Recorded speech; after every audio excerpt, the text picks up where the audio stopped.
All right. Welcome back to Hanger 51. We got some fun chat tonight for those that are going to join in. Where's my my first in the room Shadow Ops? Where you at, buddy? Looking for my biggest fan. There. Michael Bear, there you go. Look at that. Wow. First in the room. Good for you. Mike Holland, hey, right, man. How you doing? What's going on? Good to see you, man. Let me clean off my desk here. Been busy building airplanes and building trophies. Let me get this. Let me trade these. Let's move this over here. And trying to get some of my tooling off the desk here.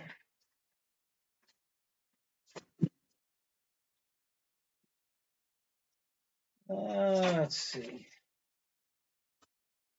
Got some airplanes here.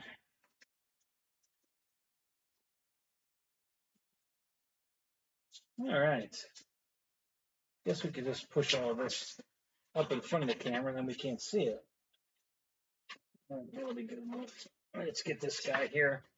So here's the final. I went with the little airplane, and I'll tell you why. After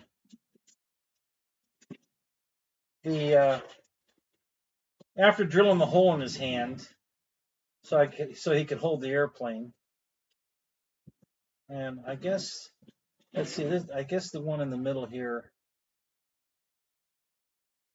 Yeah, with my black background, you can see the airplane pretty good there. So, yeah, I started with the small hole for this plane, and the hole was big enough. It actually broke two of their hands broke off. Mike Bird, what's up? They glued right back on, no problem. Simple piece of cake, but I didn't want to risk trying to drill a hole bigger, so I could put this airplane in his hand. I think I would have had to shave this down quite a bit. You know, cut the nose down, and that was just going to be a lot more work. And I need to get these sent off Monday. So yeah, so that's. I think it looks good with the little plane in his hand. He's carrying a plane. They're all glued. I haven't glued the airplanes in yet. I still have to glue the airplanes, but I have them all. Well, there's one still on the printer. Let me get that off the printer and show you what it looks like on the printer.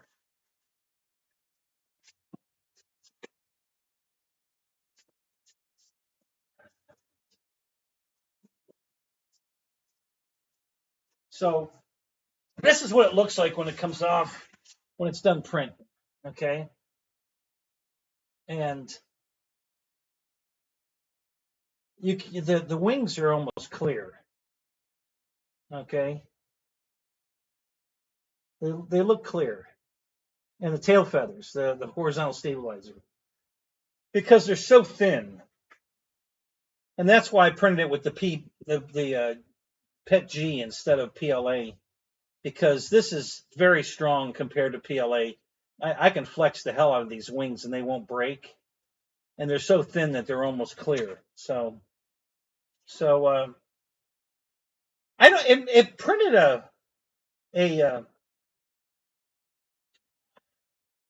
what do they call that? A purge tower. I don't know why. There's no color change, so I don't know why I needed a purge tower, but that's just what it did. So here's what you do. You let me see if I can show you this. This is how you get them off the plate.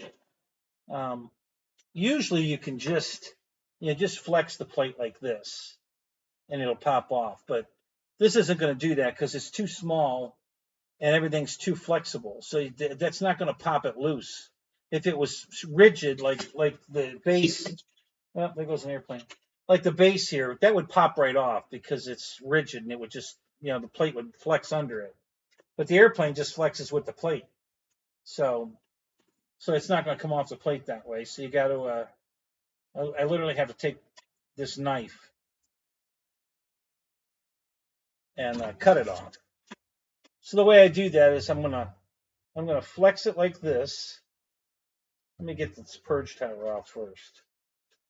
So I take the knife and I get it flat on the thing, and I flex it away so that the knife will get under it, and that the purge tower came right off.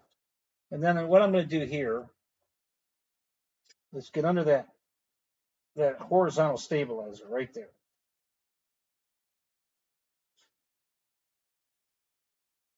Which isn't working. There it goes. I don't know if you can see that or not, but I'm going to get under the other one. Okay, so I got underneath both of those. And I'm going to try to get into the back of the fuselage.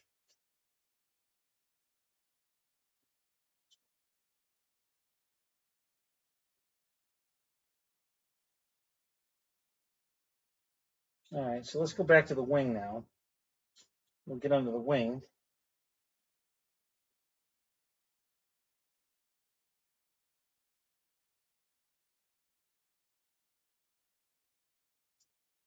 So I'm assuming that you can see the wing turning blue as it lifts off the plate, and it's up above the knife.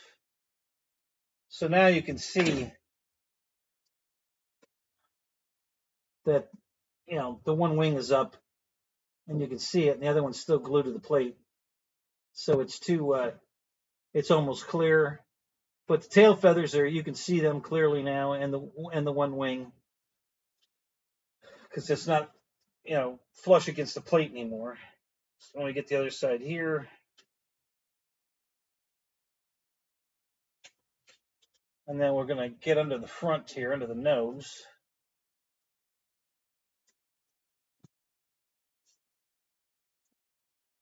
And then we're just going to try to draw it straight back now to pop it loose.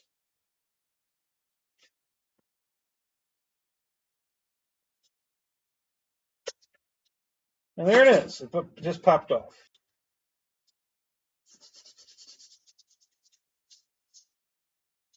And then there's just this little string here is, probably can't even see that, but that's the nozzle purge before it starts printing it.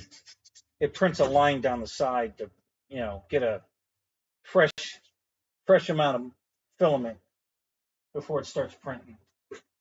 Okay, and then on the front of this is a little tiny piece of support, because like I said before, well, Bill, what's up? How you doing, man? The nose of this is actually a little shark face, the little gills, and I don't know why they made a shark airplane, but you can't see it anyway because it's going to be in his hand. But that was a good airplane to print. So, and then you just break this piece off; it just pops right off. I'll try to show you what just popped off is this tiny little piece here. I don't know if you can see that or not. Maybe if I get it in my shirt background, yeah, you can kind of see it there. So that little piece broke off the nose, and that left a clean airplane. So there we go. So that was the final plane. I hadn't taken it off. I printed it 3 days ago. I just hadn't taken it off the plate. So that's all the trophies now are drilled, glued, except for the airplanes. And this is the last one that has to get a plane right there. So we've got the Hard Luck Award, which is slightly shorter and brass, and then the other ones are taller and they're gold. And here's Scott said he only needed 4. I printed him 6, so he's got a couple of spares, or he can make up a couple more a couple more awards, whatever he wants to do.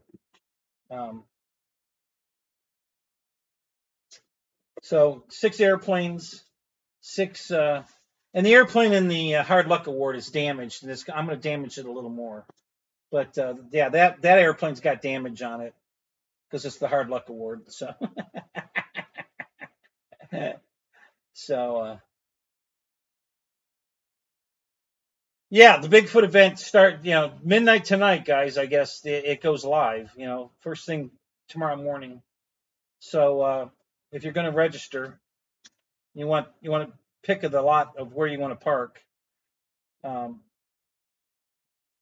So anyway, so yeah, here are the 6 trophies. They're all, like I said, last thing I want to paint the wings and the tail surface is silver, and then I have to glue them into his hand, and then just put them in a box and ship them to Scott.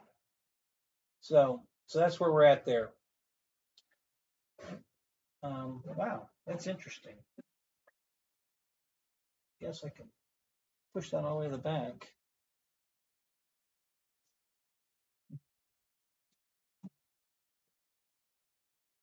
Get these trophies off the table here. Let's put them back inside the printer. So I printed some of these. I did a test print. I printed the base on the K1 Max and the K1C, and the print quality was almost identical. Very, very nice. Both of them did a superb job. But the K1C was just a slight bit better, and I mean ever so slight, just barely. But it seemed to be a little bit smoother, a little bit better quality print than the Max. But I mean just by a smidge. It wasn't. It was very, very close. They came out really nice. So so either one of these printers I would print anything on. I think on just this particular. Let's see. I printed the bases on the K1C. I think I printed the. No, I think I printed the. Let me look here real quick.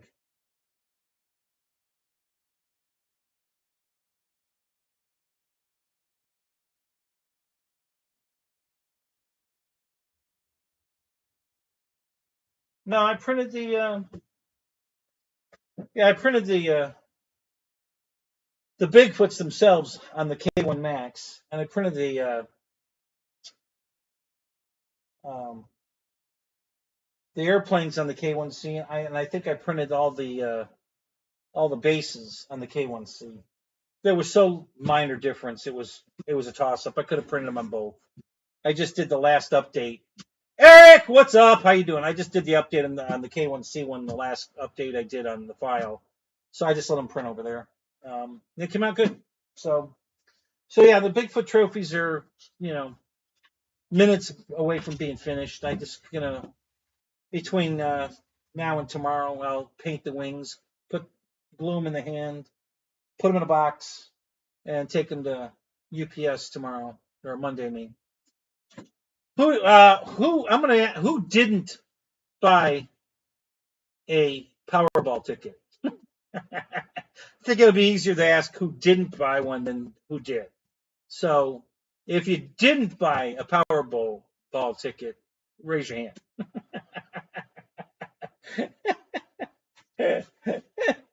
Eric, I love the Star Trek Vulcan. Live long and prosper. That's cool. Mike Bird, you didn't buy a $2 billion ticket. Holy crap. Really? Oh, my God. Let's get started with the prop balancing. I would love to do that, Michael. I can't find my prop balancer. I just don't know where I put the damn thing. I've been looking all around for it. I really thought I knew where it was, and it wasn't there. And I don't know where the hell the damn thing is. So I have three props to balance. I built the decathlon. I built the you can see the Corsairs right there, and I built the P40, and they all have radios in them. They're all assembled, bound to they're all hooked up, adjusted, ready to fly. All three of them. You don't buy lotto tickets, just scratch offs. How much money have you won on a scratch off, Eric?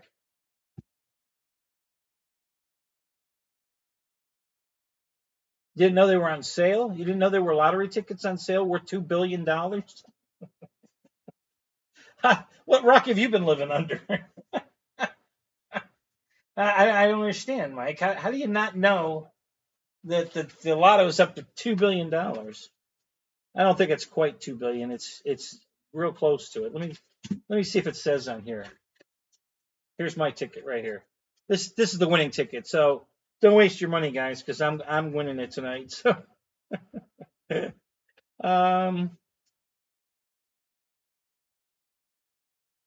usually have an estimate.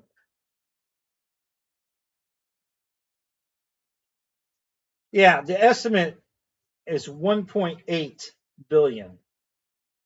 1.8 billion with a beat. Not million, billion. So, yeah. So you're all getting airplanes, guys.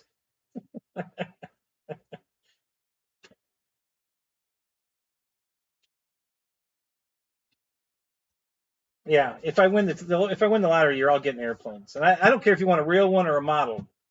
I got plenty of money. If I win 1.8 billion, I got plenty of money. I'll buy you whatever you want. A house, whatever. Yeah.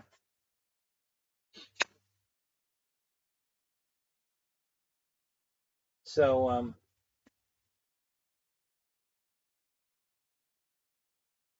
well, I'm plus in winnings. I've won about $1,500, and you haven't bought $1,500 worth of tickets to buy to win $1,500.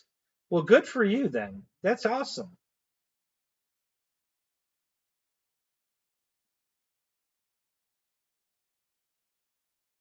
You won $35 once. Yeah, I know. I don't listen. I buy one ticket. That's all I buy. If God, if I'm meant to win the lotto, God will see it through, and I only need to buy one ticket. So, David, what's up? Hi, Crystal. Yeah, so that's all I buy. One ticket's all I need. So I got my winning ticket right here. So.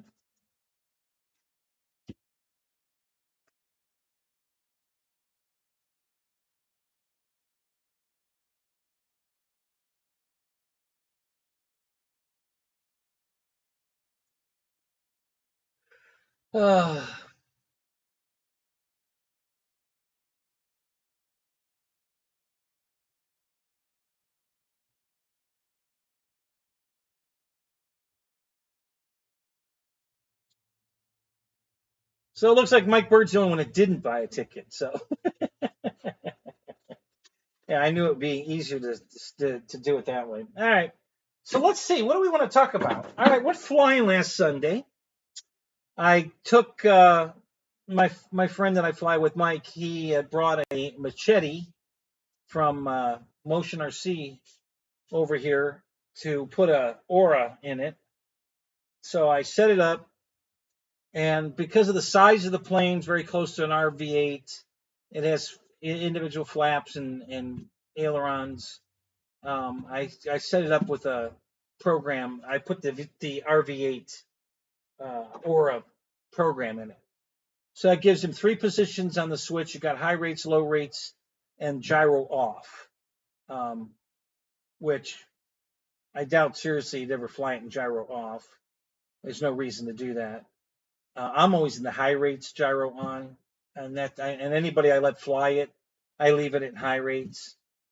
Even Dave Marshall told me, no, I don't want to fly it in high rates. I said, trust me, just fly it, and he loved it. He was surprised. He didn't think, he thought it'd be way over controlling, but it wasn't at all. He loved it. So, and I mean, they're I mean, full aileron, aileron flap. Both wings are aileron, and they're moving a lot. But the plane is so steady and smooth that he just absolutely loved it. So I put that program in. It got it all set up for him. I took it back to him last week when I went flying. Flew. Let's see, what planes did I fly? I flew the RV-8. I flew the Twin Otter, uh, the Flex, the big gigantic Twin Otter, and I flew my little L-39 jet. I think, what else did I fly? Oh, the little RV-8, because Mike had his there. We had twins, and I think I only got 6 flights in. Got there kind of late in the day. Really wasn't ready to leave. Didn't think we were flying because it was raining here, and just the weather forecast was rain, so I wasn't expecting to really go. But they were having a cookout, and so Mike was keeping me posted. And at 1 o'clock, the people bringing the food for the cookout had just gotten there. So I said, okay, let me load up the car. I hadn't loaded the truck up yet, so I loaded up, and I think I got there around 3. It takes me almost an hour to drive there. It took me a little over an hour to load everything up. His airplane, his radio. I was charging his radio for him, and everything. So anyway, we had a good day. We flew. Everything was great. No issues. Planes flew fantastic. Got windy. It was pretty windy. The L-39 will fly in the wind, no problem. It's a small jet, but it gets pushed around. There's no gyro in it. You could put one in it; it'd be awesome. But even without the gyro, the wind kind of blows it around a little bit. But it had no problem cutting through the wind. It handles the wind fine. It just kind of wing rocks a little bit. You got to compensate. But other than that, it was fine. So for everything, no issues, no crashes, no hard landings. Just a really good day of flying. Not a big deal. Let's see.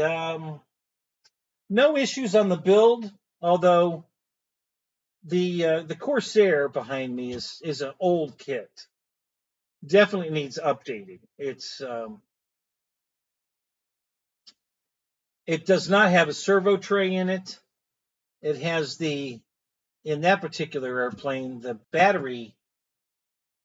You'd have to take the hatch off, and the battery slides down at a 45-degree angle into the nose. And the speed control is in that same cavity. So you either have to put the speed control on top of the battery or underneath the battery as you slide them down into the cavity. There's no strap holding it in. Although I think once you put the canopy on, it won't come out. It can't come out. The canopy holds it down in there. But yeah, not a great design. The P-40 has the removable tray in it, like all the FMS planes have now. So the P-40's got the tray. And then the Decathlon, just, it's a top loader, and it's got they made the windshield come off, which is the greatest thing they ever come out with, because it hides the fact that it's a seam. You can't tell, especially on that airplane, you can't see where it opens. It doesn't look like there's a seam there, and you pull the windshield off, and it opens the whole front of the airplane up. It's beautiful.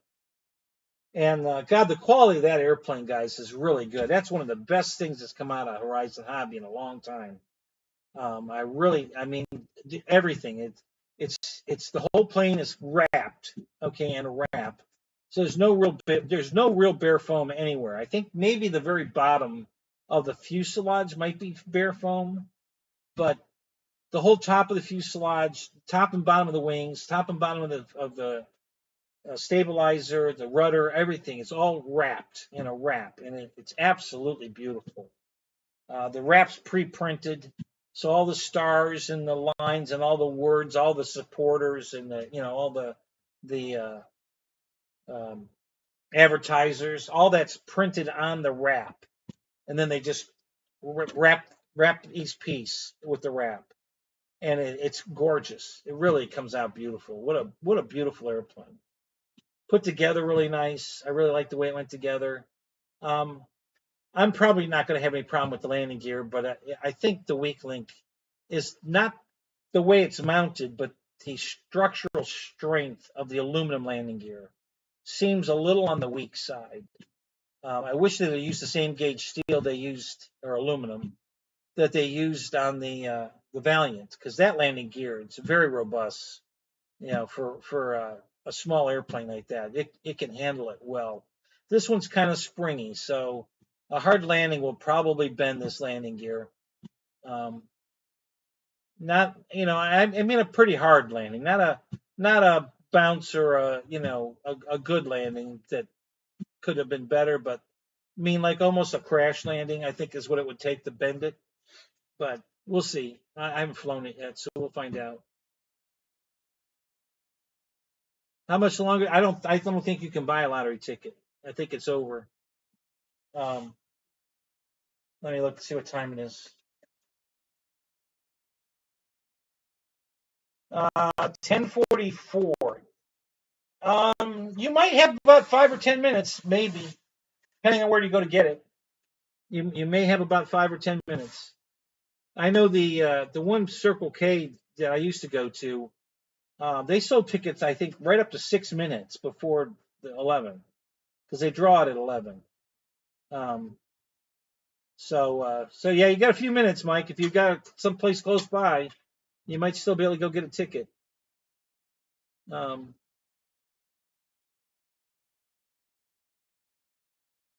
you feel like such a loser.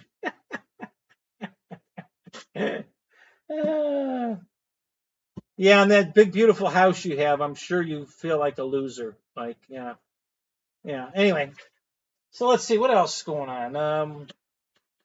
Got confirmation. I bought my 4-post lift. The warehouse called me. It's ready for pickup. So next week I'm going up to get it. Really excited about that, guys. Can't wait to get that. Yep, you got to be in it to win it. That's my theory. I only bought one ticket, guys. Listen, I'm either going to win it or I'm not. It's all in God's hands. So I asked him for it. Don't always get a yes, but I asked and I bought the one ticket. So I'm either in or out. That's all there is to it. So yeah, so the warehouse called me. My lift's ready for pickup, and I haven't heard from the yard I bought the tailgate from.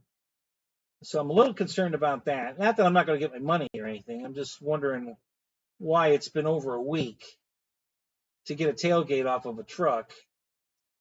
I mean, the guy told me they're very, very busy. This yard is very, very busy, and he told me they had 600 parts to pull in the queue. Now, I don't know how many people they have pulling them and how many, do they pull 100 parts a day? I don't know. I have no idea. But he told me, when I asked him if they'd leave it on the truck till I got there, and then we just lift it off the tailgate of the truck and put it on mine. He told me, he says, you don't understand how busy we are. So, like, okay, so it's a big yard, big place in West Virginia.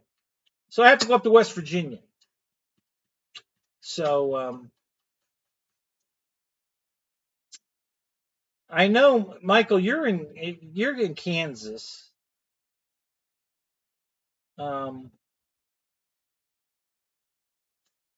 David, where are you at?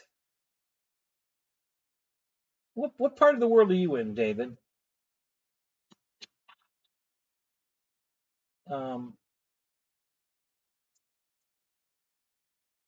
Because if I can go hook up with one of you guys, I might bring an airplane with me in the truck.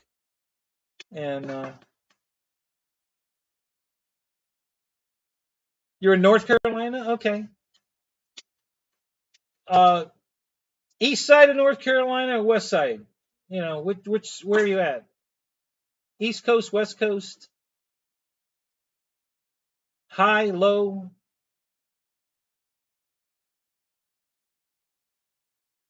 Yeah, I know you're up there by Spencer. Yeah, I knew that. Yeah, it's too far west. I can't.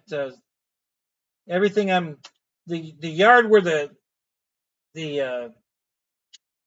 tailgate is in the western part of West Virginia, and my lift is in Pooler, Georgia, which is over by the naval base. What is that called? Savannah. So, and that's way west, way east. So yeah, I'm going to be going up the East Coast. So I'm not going anywhere near Kansas. So sorry about that, because I was going to stop by. I looked. I said, "Can I route this through that way? Is there a way to?" And it's just way too far out of the way. So, um,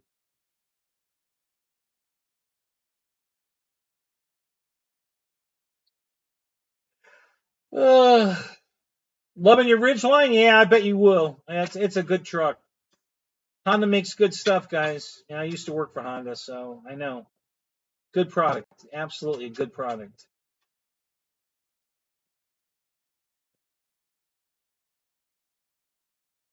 You border Virginia to the west. All right. I'm not. That doesn't sound feasible either. I'll have to look on the map and see where that's at. But I don't think that's going to work. Yeah, yeah. I was going to go up. I think I was going to take 301 over to 95 and go up 95 that way. That seemed to be the fastest, most direct route. So I think that's the way I'm going to go. We'll see. Not sure. Trying to, make it a little more fun if I can. So yeah. So anyway, yeah. So I start telling you, yeah. So the battery pocket on the Corsair is just a diagonal cut in the foam. There's no way to put a strap on it. You can't get your hands down in there to strap it. It just kind of goes into a diagonal, and even if and the hatch is going to keep it in, unless you put a really small battery in it, and then the battery could shift. But for the most part, a full size, regular size battery, like a 4,000 cell, um, is going to fit in there just perfect, and it won't be able to move around. You got to put all the control horns on. So you got to back to that. How long's it been? Uh, it flies great. I love that Corsair. I have two of them. The original one I've been flying for years, and I've had it for at least 10 years. Um, is the Red Bull Corsair, which FMS made it for that German. I think it's a German company for Horizon. I forget the name of it now. So I bought that as a bind and fly. It's got a Spectrum receiver in it. And then I bought this one directly from FMS. Same exact airplane, same exact color. There's a couple of slight differences. The decals are different. This one has a little blue tip painted at the top of the rudder. The other one does not. Um, the other one didn't come with missiles, bombs, whatever you want to call it. This one did. Oh yeah, it'll fly upside down, no problem. If you had a really little battery in it, um, you might have a problem with flying upside down. Other than the weight's going to shift a little bit, but because it's at a 45, almost vertical, the weight's not going to move much. It's not going to. So if it moves, it can't move very far because it's almost vertical. So yeah, I never had a problem with it. I flew the other one upside down all the time, no problem. Um, well, it was on sale, Lewis, for $100 off. Three airplanes: the T-28, the Corsair, and the P-40 were all on sale, $100 off. So that brought them all under. Um,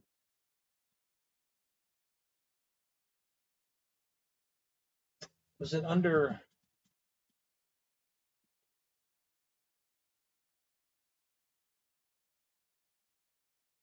They were right around $200, like just over $200. Normally they're $300, or was it $300? Were they normally $400? Let me think a minute. Let me go look. Let me open the website and I'll tell you.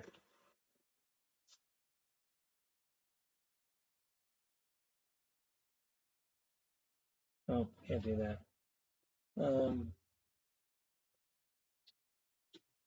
That way I can tell you if they're still on sale. Up there or not.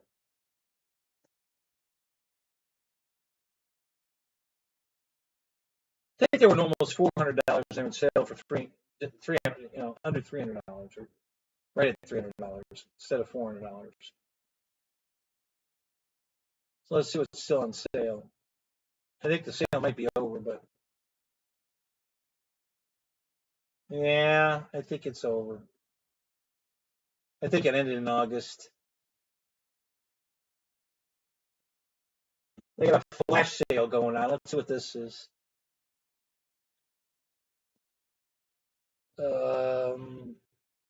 Okay, that's something here.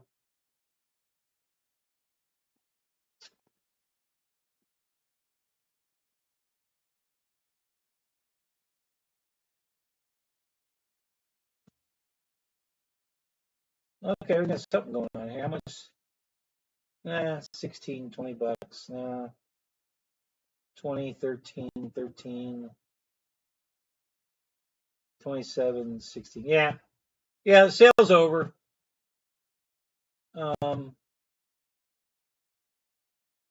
let me go tell you what once I know what the regular price is, I'll be able to tell you how much I paid for them. So let me look at that. Hold on.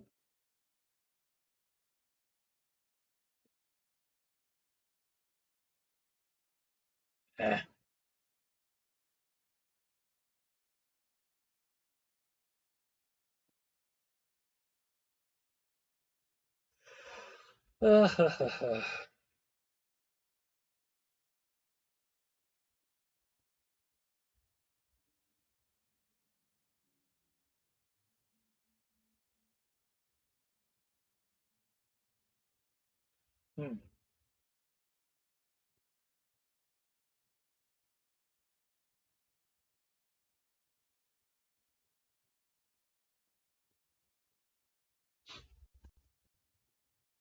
Every one of these companies keeps changing their website. They thinking they're making it better. I don't know who they're talking to that they think they're making it better, but it's just a pain in the ass. Okay, so I guess they're all the P40 is regularly at $430. So I probably paid $330, or maybe $319. I know one of them was $120, one was $110, and one was $90. So I don't remember exactly which one was which. But it ended up you buy 3 airplanes and you saved a little over $300. I think it was $305, 305 or 310. I can't remember. So yeah, the Corsair is normally $419.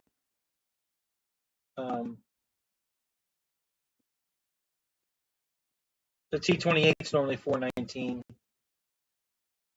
and the Corsair is $419. So yeah. So they were all like I said. One was $120 off. One was I think 110, and then one was like 90. So yeah, so you saved $310. You bought all 3.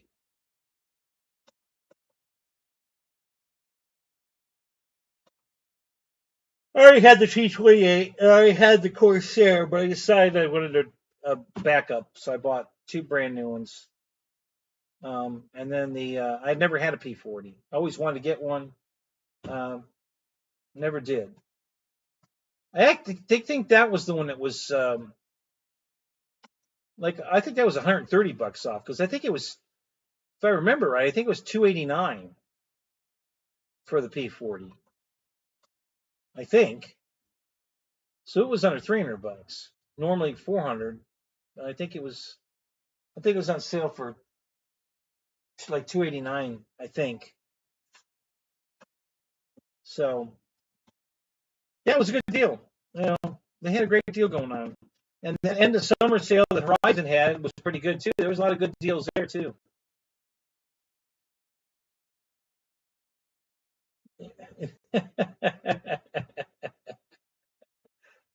Well, JCB, you got to remember the free shipping. Don't that's the whole key to it. You know, when you buy 3, you get free shipping.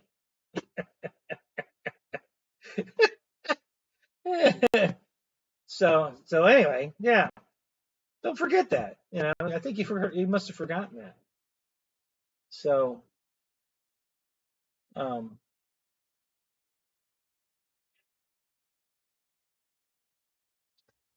what happens if you crash it? You fix it. Gorilla Glue. Come on. How long you been watching this show? It depends on where you want to fly it. If you need a license, I don't know. It's still up in the air. I haven't gotten any confirmation, yes or no. I don't know. I couldn't. I can't answer that question. I can neither confirm or deny.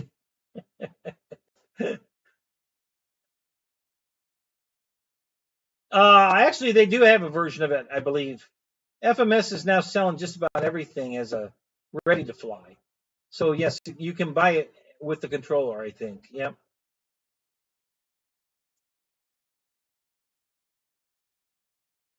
Sure, you can fly it on your street.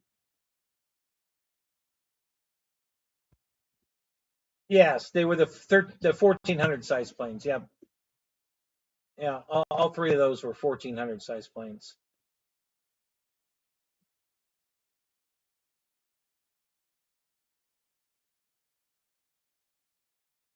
Yeah, if you buy 5 airplanes, you'd save over $500. Yeah.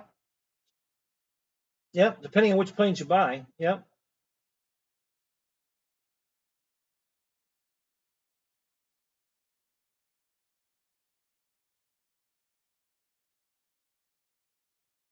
That's right. Don't forget it, Michael. I've made a fortune. I bought this mansion with the money I saved on airplanes.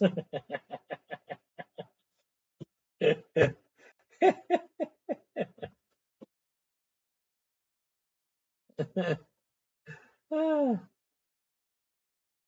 is Eric out of here already? All right, buddy. Have a good night, man.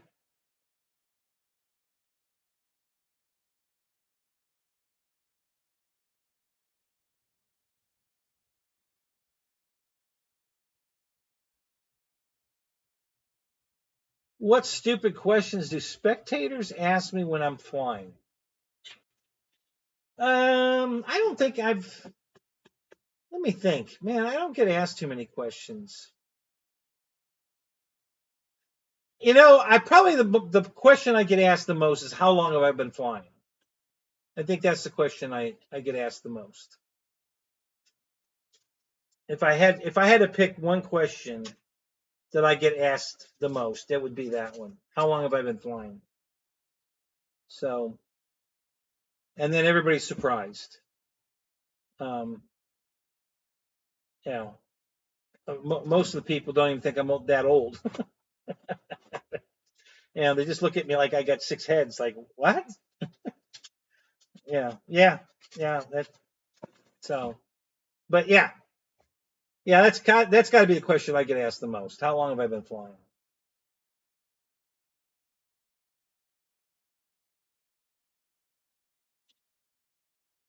And it's usually the other pilots that ask me that.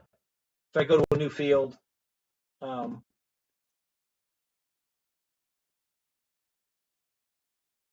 you get asked if it'll fly upside down. Yeah. Yeah. What do you tell them? Do you fly your planes upside down?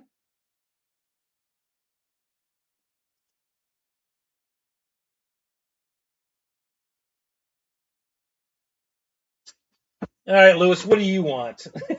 I look 32 max. Yeah, how much does it cost would probably be the second most question I get asked. Yeah, you usually, it's They usually don't ask that question. They around about say those are really expensive to buy, aren't they? So it's kind of a roundabout way of asking how much do they cost. But yeah, it generally comes down to they want to know what it costs to get in the hobby, and they're very surprised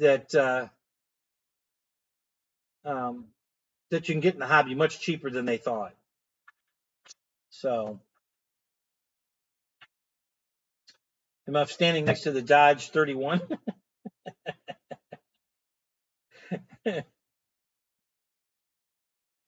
Oh, you get people ask you if you can fly, they can fly it. Huh? No, nobody ever asks me that.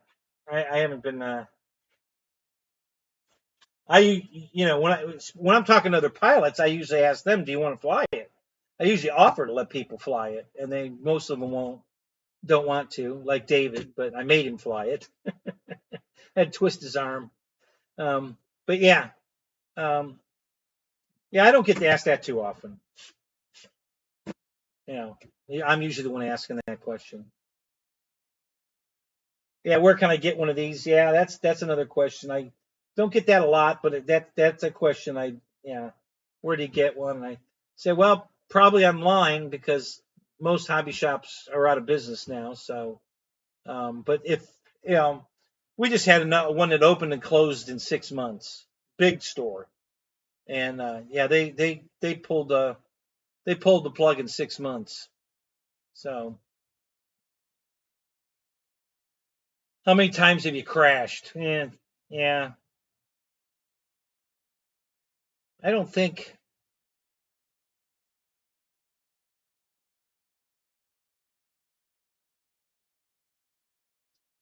can't really say that that's been a big question. I think I've been asked, have I ever crashed? Well, yeah, of course we all crash. That's part of the hobby. Um, I don't do it too much, but yeah, everybody crashes. So,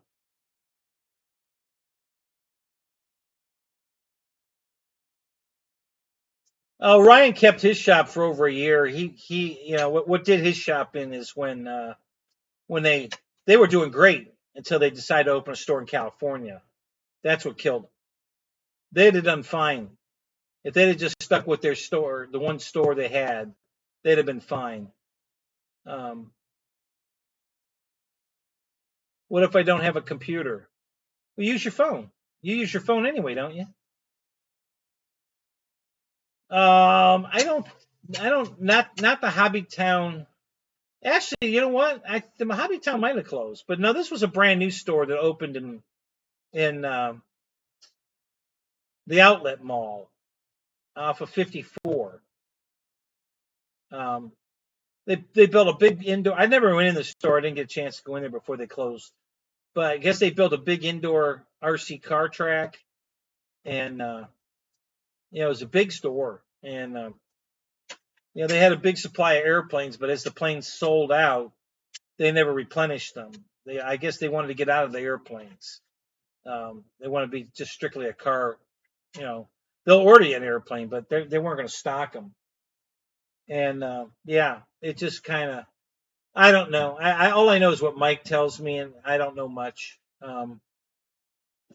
Was that another hobby town? I didn't know that was another hobby town. Um,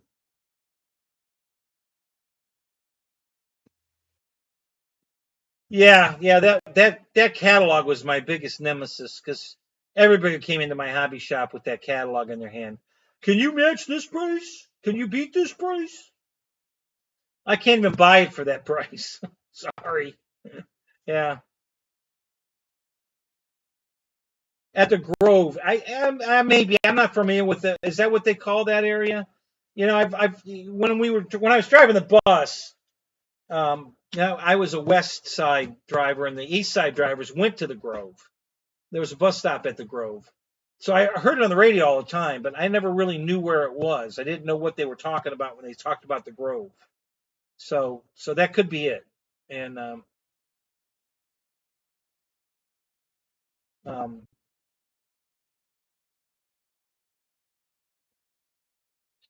I don't know. Is that? Are you sure, Lewis? I didn't think they moved. I thought this was a brand new store, brand new owner, brand new store. I can't imagine the one that was on Del Mabry moving. Because they've been there too long. I can't imagine that they moved that store. Could have. I don't know. Like I said, never been in there. Don't know who. I don't know shit about it. Honestly, I couldn't tell you. But I didn't think it was nobody told me it was the store that was on Del Mabry moved. I never heard that. You know, they all I heard was say, "Hey, they opened a brand new store. It's gigantic." So I don't know. Couldn't tell you.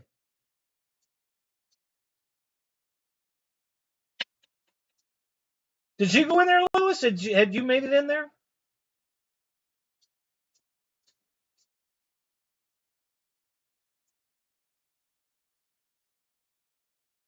Yeah. Nowadays, as far as the catalog goes, I mean, you can look at everything online that used to be in the catalog. So that really hasn't changed.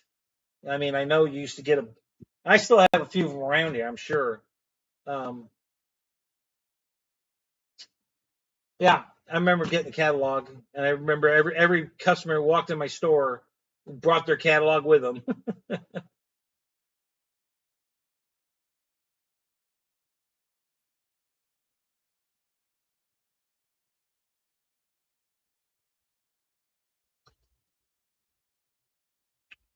So, what did you think of the store, Lewis? Was it nice? Was it what was your takeaway going in there? Yeah, the Sig catalog was a bigger catalog, if I remember right. Remember the Sig catalog too. I still have my Horizon Hobby vendor book. It was a 3-ring binder that I would open to order product from Horizon when I had my store open.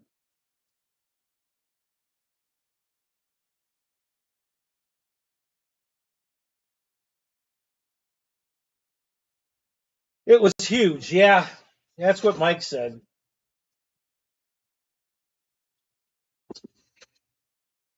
Did they have more than one track, the RC car track, or was it one track? They had an indoor dirt track. Oh, okay, all right.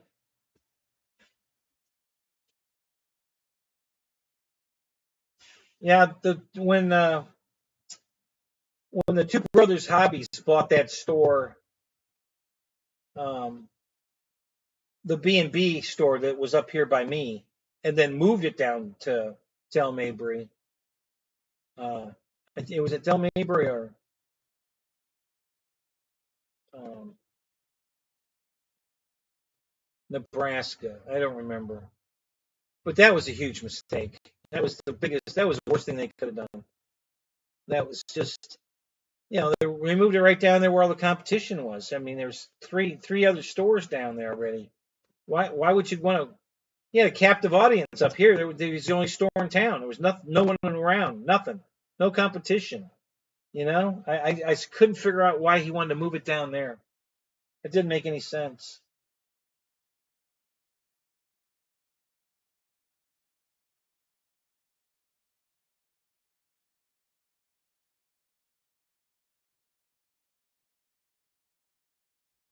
Oh, okay. So they had a 10 scale or bigger type dirt track, and then they had a smaller scale. Um, what was it, a carpet track? I'm assuming. So, yeah. I never made it in there. Um, it was, yeah. I got a lot of updates from Mike. Mike would go in there quite often. Probably just bored. Might as well go up there and hang out. Um, I don't think he was buying much there. So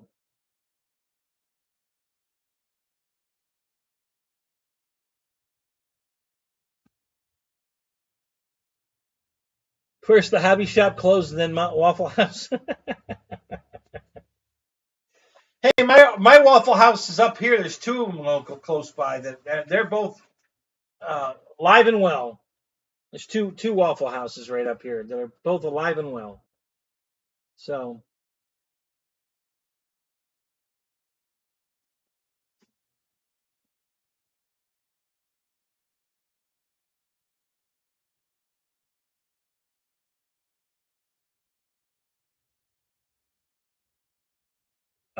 which mall was that at, Lewis?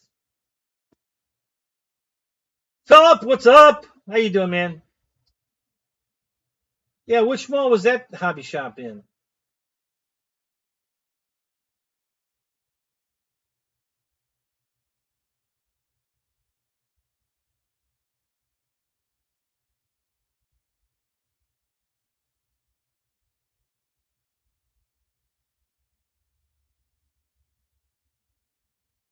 Yeah, I haven't been in a Waffle House in shit. I can't even think the last time I was in a Waffle House, but they seem to be going strong. That there's two of them open right here.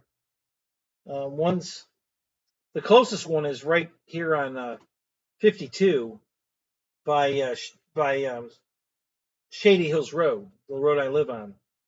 It's about a mile west. Maybe 2 miles, maybe. Um, and it's Tyrone Mall, yeah.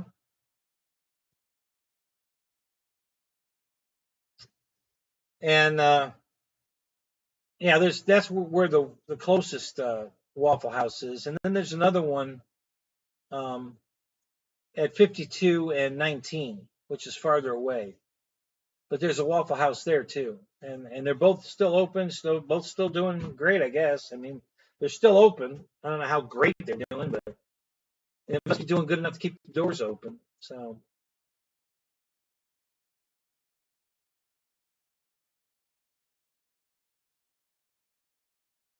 uh, so getting back to the Corsair, yeah, it's an old kit and it needs updated. The quality of the kit's not great. It's good. It's a good airplane. I don't want to pick on it too bad, but you can just tell it's old. It's old technology, the way it was made, the way they're putting things together. Um, the fact that the control horns still have to be screwed on instead of being, molded right into the airplane now. Um, just a lot of stuff. The battery, no battery tray or strapping system. It just has a hole in the foam to slide the battery in. So yeah, it's dated for sure. P40 was very nice. The P40 I was really happy with. That it went together really well. It's got a removable battery tray. It was they all had damage on them, which is unusual for um, I never get a damaged airplane from FMS or from Hobby King anymore. They're on it. Like Hobby King has really pulled out all the stops. They are really putting out some quality. So yeah, the planes I bought from Hobby King, zero damage. Um, Everything I get from FMS anymore has some kind of damage. It's usually very minor, but it's got some kind of damage on it usually. Um,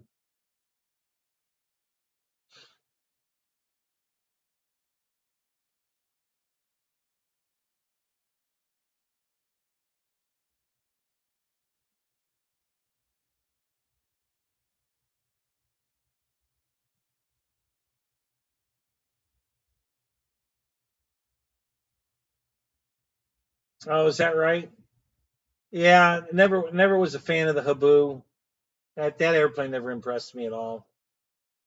Um, that must be at that price. That's the ready to fly version, isn't it? Comes with radio and a battery and everything.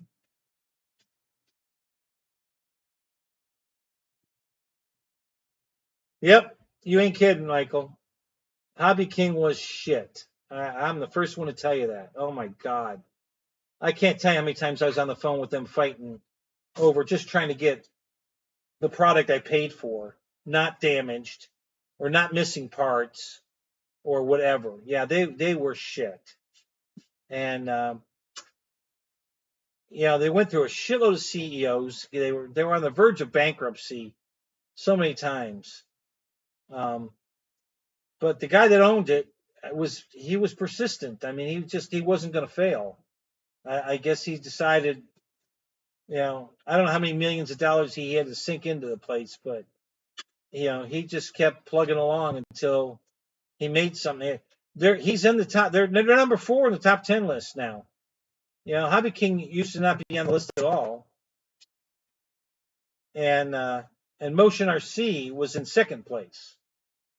Horizon's still in the lead, but Motion was in second. They're not on the list anymore after they got some bean counter hired to tell them how to run their business. It went in the toilet, so they're not even on the list anymore.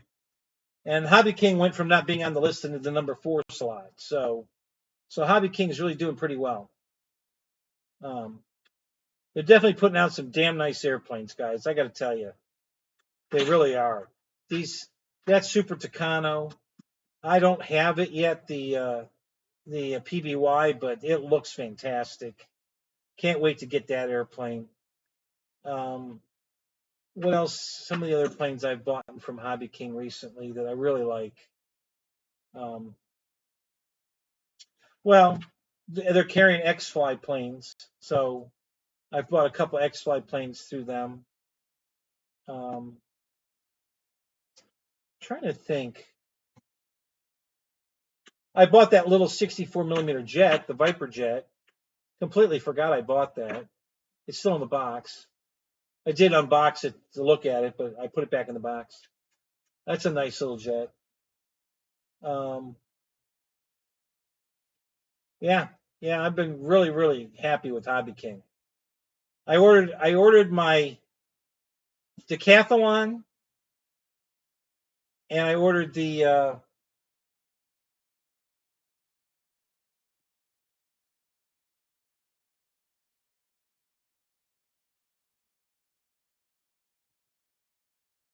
trying to remember what plane I ordered from Hobby King.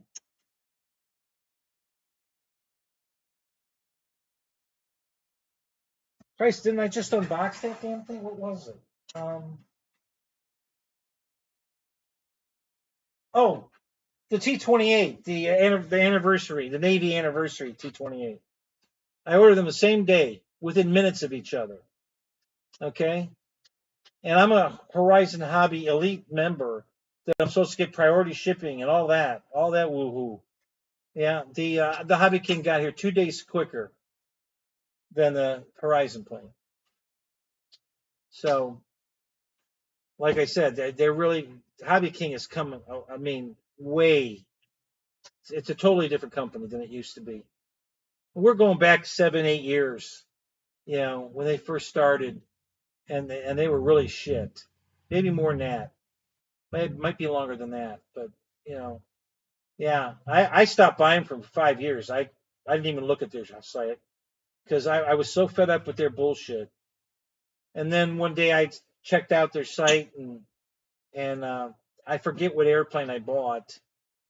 It might have been the 2 Spitfires that they just copied mine, because they had it on sale. They always wanted four and change, like $459 for that 1450 size Spitfire, and I'm like, I'm not paying $459 for that. It's crazy. And they had 2 versions of it.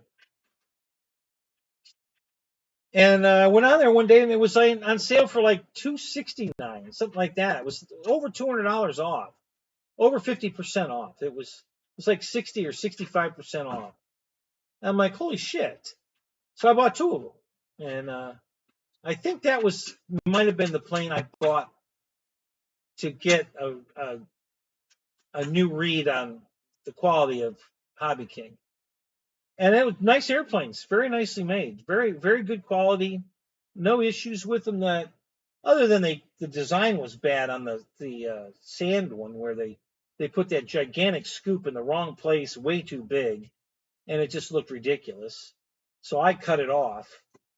I cut it off of both of them, but I cut it off completely on the one, and remade the cowl without the scoop. Period. No scoop on that plane. And Hobby King copied it. They just released their new 1450 Spitfire, and it looks identical to the one I did. You know, because I repainted mine. Instead of that sand color, I painted it brown and green. They come back out with theirs with no scoop, brown and green. I'm like, okay, hello. Um, so, but anyway, yeah. Yeah, so I ordered the Decathlon from Horizon, and I ordered the T-28 from Hobby King, and the Hobby King plane got here two days quicker. And I didn't have to pay for elite service, didn't pay sales tax. Horizon still charges sales tax. I didn't pay any sales tax on my lift. I called 5 companies. One company out of the 5 wanted to charge me sales tax. I laughed at them. I said, "You're charging me sales tax? Really?" I said, "I don't live in your state. Why are you charging me sales tax?" "Well, we have to do that." I said, "Well, I called 4 other companies, and none of them are charging me sales tax. So I guess I'll buy my lift from them if you're going to charge me sales tax." So yeah, I hung up on them. But yeah, so no sales tax from Hobby King.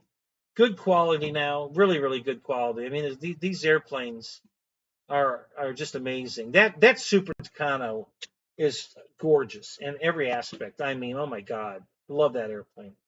Wait for it to put it on sale so I can buy another one, because I'm definitely going to buy another one. And I'm definitely going to be buying that PBY. I'm going to wait for it to go on sale also. But yeah, beautiful airplanes, both of them. Really, really nice.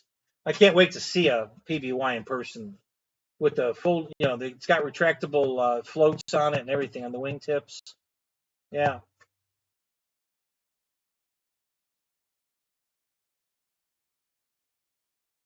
Yeah, they're East Coast warehouse in Arkansas. Yeah. Okay. So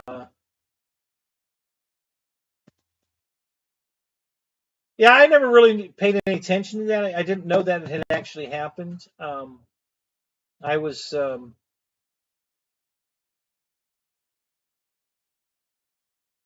I was just shocked that I think during checkout it gave me the option warehouse, and I was like, they have a warehouse here in America? What? It's like that shocked me. I didn't know that. I thought stuff was still coming from China, but yeah. And now I've heard they closed it. I'm not positive of that, but somebody said they closed the warehouse here in America.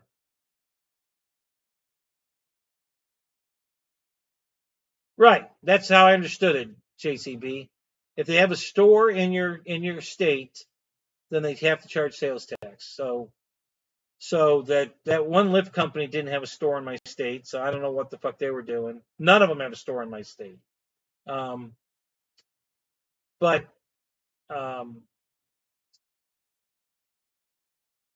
Hobby Zone isn't charging sales tax either. So that's another one. You can buy the same airplanes, that Horizon sells through Hobby Zone, and you don't have to pay the sales tax on it. So figure that one out. If they're considering retail stores, I guess because Hobby Zone doesn't, they don't own Hobby Zone, and Hobby Zone doesn't have stores in the state, they can get away with that. Um, but yeah, that's so yeah, I'm pretty happy. Fred, what's up? Yeah, I really like the new Hobby King. I mean, the stuff they're coming out with lately has been really, really nice. So, yeah, I can't, if you haven't tried them in a while, and they have something you'd be interested in buying it, buy it. You'll be happy with it.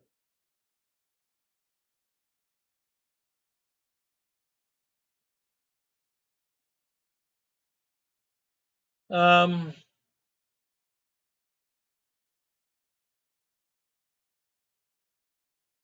Stewart runs what? Huh? I know Stewart left and came back, but what's he running?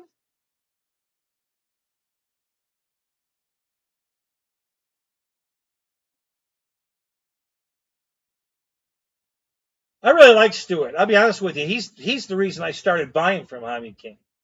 And then when I was all the shit I was going through, I got pretty disappointed. Um, and then I quit buying from him, and he quit and went to Motion, and he was gone. I was gone longer than he was. He came back to Hobby King before I came back. Um,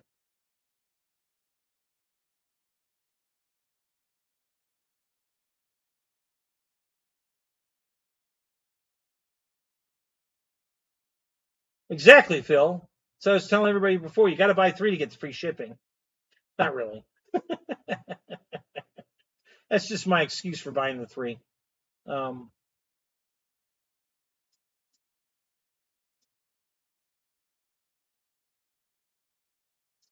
he's in charge of product design.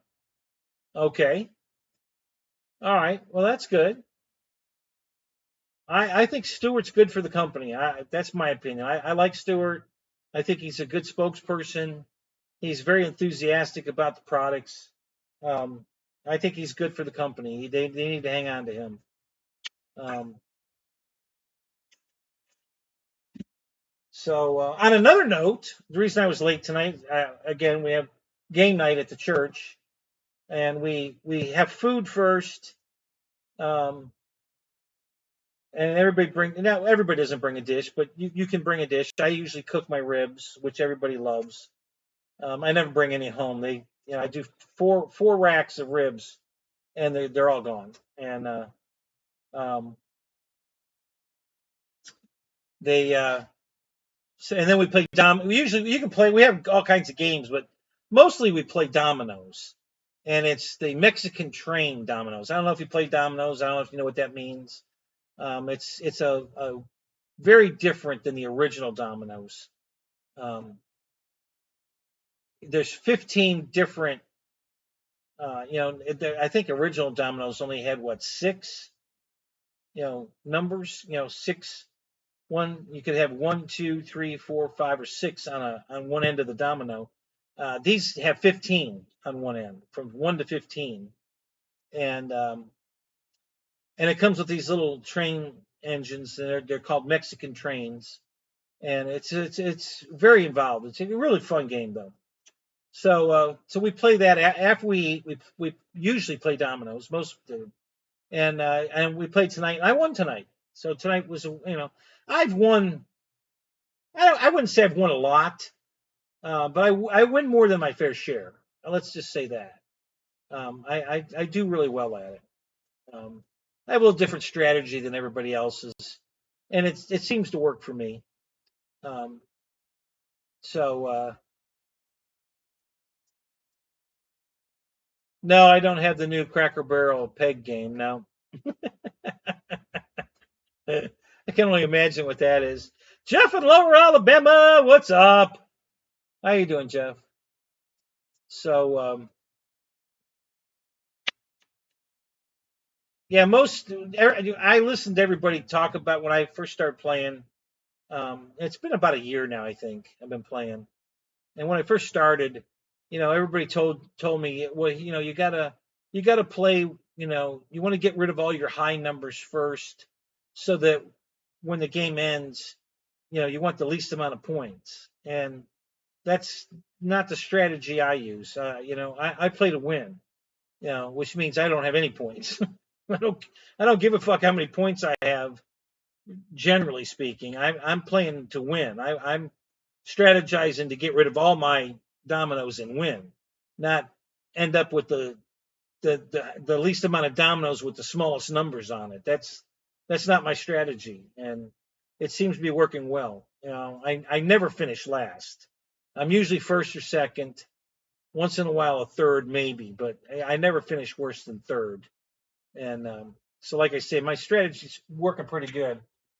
Are you here, honey? I thought my wife just called. I guess not. So anyway, But yeah, it's fun. I enjoy it. It's good social. You know, we have a lot of fun at church. It's a lot of fun. So that's why I was late. Um, so yeah. So let's see what else. Um, I guess that's pretty much anything new I have to cover. Um, the trophies are just about done. Going to send those off. All three airplanes are built. No issues there. They all built just fine. Oh, I do have an issue. Come to think of it, yeah, the ESC on this one doesn't work. I don't know if it's a receiver issue or if it's a bad ESC. I have to. It powers up the radio and everything, but there's no throttle. Um, so I got to try a different receiver and see if this will work. And then if that doesn't work, I'll contact FMS. Although I've had the plane too long, they'll probably just tell me to go fuck myself. So we'll see. Um, but yeah, the ESC didn't work in this one.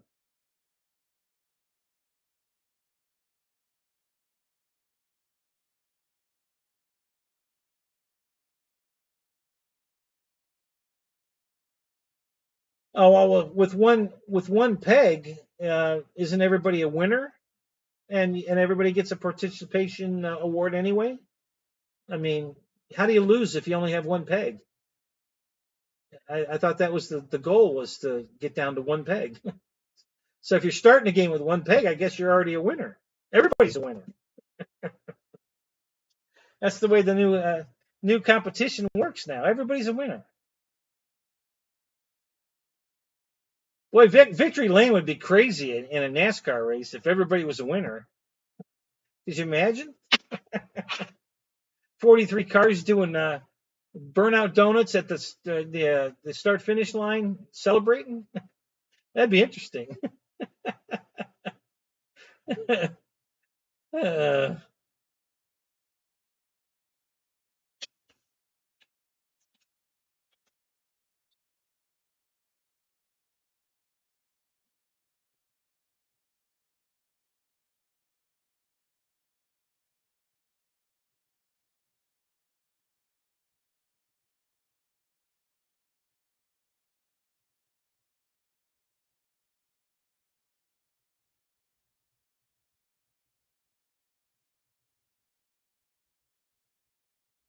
oh, what time is it? 11:35. All right. So anybody else got good news? Anything going on in your lives? What's going on? You got any trips going anywhere, Michael? You flying into what is it? Tellerad? Uh, However you pronounce that. I'd like to go there one day. That place looks cool.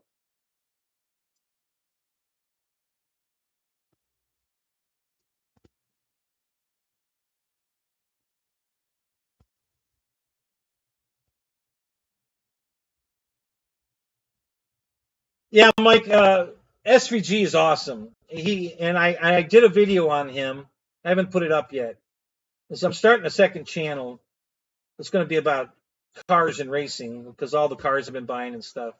And I did a whole video about SVG. See, SVG races big, heavy four-door cars like I race, my big Impala SS.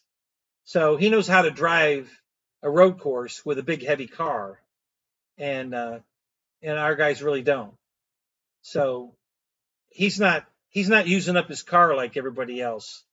You know, he knows he gets out of the throttle early, gets back to the throttle sooner than the rest. You know, he uses his brakes a lot less than they do.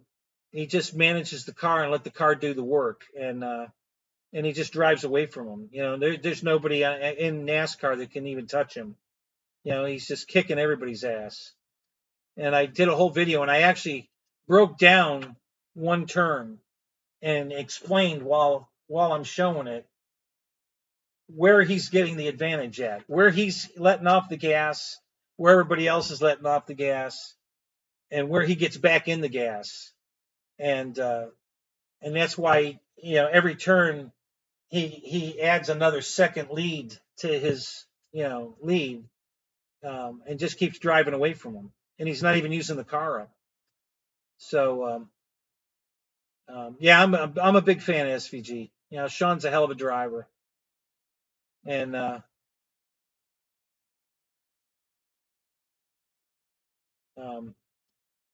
or Shane, is it Sean or Shane?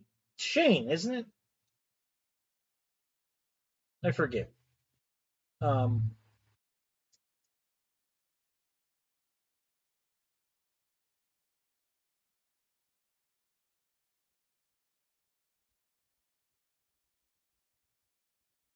yeah, well, that's because he never raced any ovals. I don't think. Do you guys have any ovals over there? And has he ever raced on an oval? Because I've never seen any. I used to watch your stuff all the time. When the NASCAR season's over. Um, yeah, Shane. Um, yeah, when NASCAR's over, I used to watch the Australian racing or the.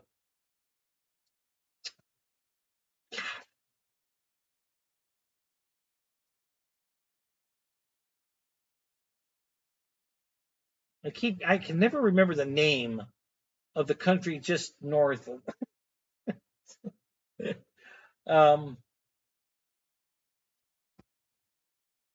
no ovals over there. Yeah, see, so he's just not used to driving an oval. He'll get there. He obviously can drive, so he'll get there. Um, yeah, the supercars. Yeah, been following them for years. I love those cars. Hell, I've been trying to buy one. Um, when the Holdens came to America, the G8, the GTO, the Commodore. Yeah, I talked all about that in my video, and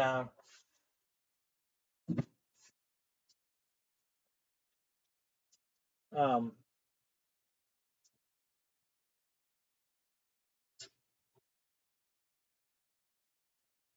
yeah, that's just the American version of the Commodore, and several people here have turned their G8s, the Pontiac G8. They buy the badges and make it a Australian a Holden, you know. And I almost bought one. I found a really good deal on one. It was beautiful car, low mileage. Grandma drove it to church on Sunday car, and it was in perfect shape. The son had turned it into a Holden. He put all the Holden badges on it. It was just a little out of my price range. I didn't want to spend that kind of money on a car right now, but I really loved that car. I really wanted to buy that car. Um,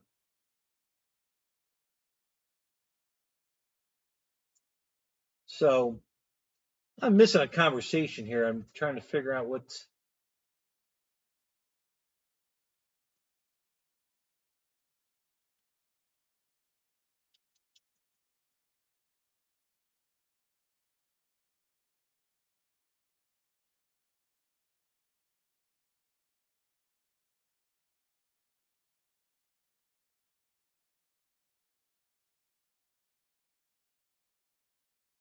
Oh, okay. Now I get it.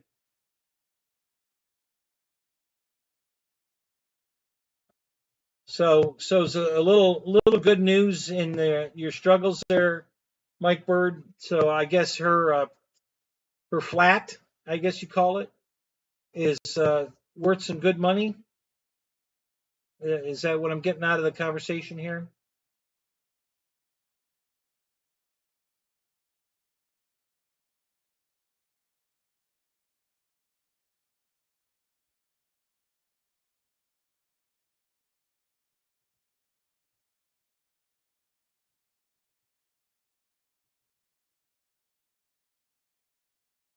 1.6. Wow.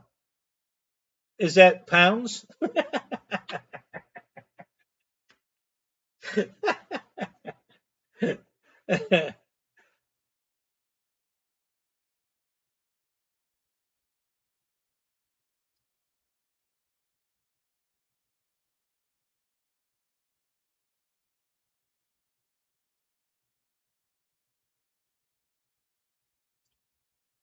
JCB, where are you at? I forget. I can't keep all you guys straight. Um, where's this flying? This not tomorrow, but next weekend. Is that what you're talking about? Next coming Saturday, so a week from now.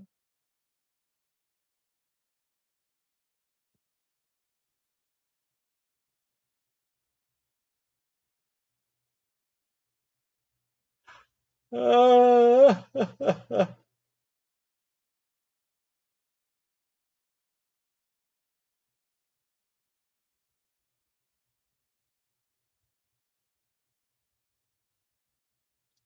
oh, Tennessee, Saturday the 13th. Gotcha. Okay.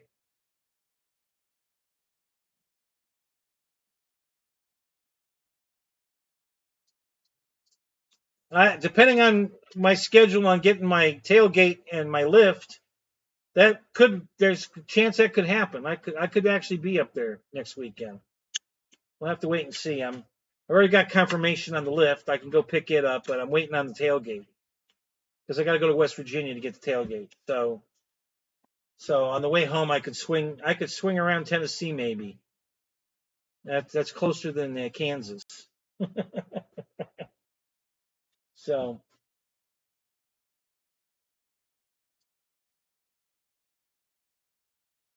yeah, Mike. So what are your plans? Are you going to move here or not? What's the story here? Thought you were coming to the USA. We were all looking forward to you coming to the USA. What happened? Tell us your thoughts. What's your game plan here? What are you thinking?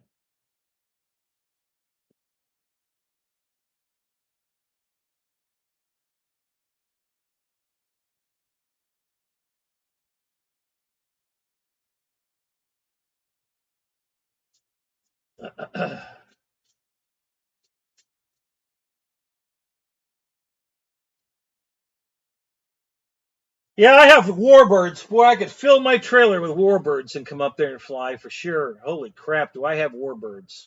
Man, that's probably realistically, it's probably 80% of my airplanes are warbirds. At least 80% of my airplanes are warbirds.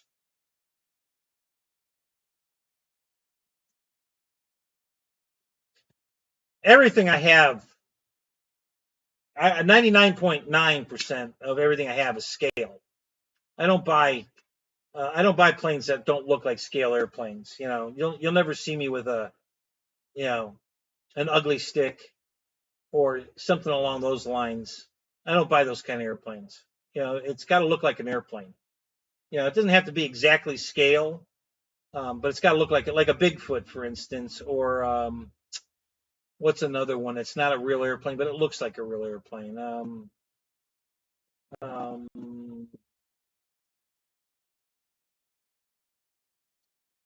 Timber. The timber looks like an airplane. I mean, I don't believe there's a real timber. Maybe I'm wrong, but it looks like a real airplane. I mean, it looks like it's not a stick. It's got a cockpit, and it's or a cabin. So yeah. That's all I own. I don't buy ugly, non-scale looking airplanes. That's just not my deal.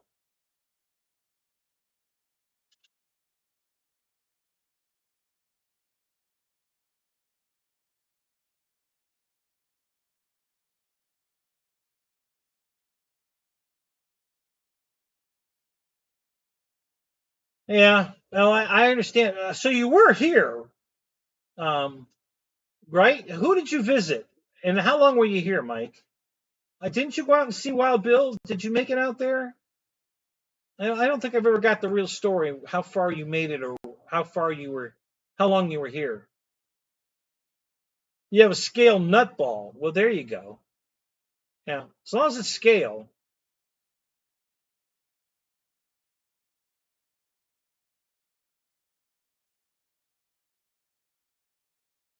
Yeah, yeah, fun scale. So as long as like a timber, so you're not gonna have any ugly sticks flying. It doesn't look like an airplane. So yeah, that's Yeah, that's where I draw the line. I'm just not going to buy stupid looking, ugly airplanes. Listen, I fly low on purpose because I want to look at my airplane. I'm not up 200 feet up. I'm right on the deck because when it goes by at eye level, I want to look at it. I want to watch that beautiful airplane fly by. That's the best for me. I just love looking at these planes in the air. They're just beautiful. And if you're 200 feet up, you can't see it. So I like to fly low and slow and enjoy the view. Literally, I want to enjoy the view of the airplane as it flies by.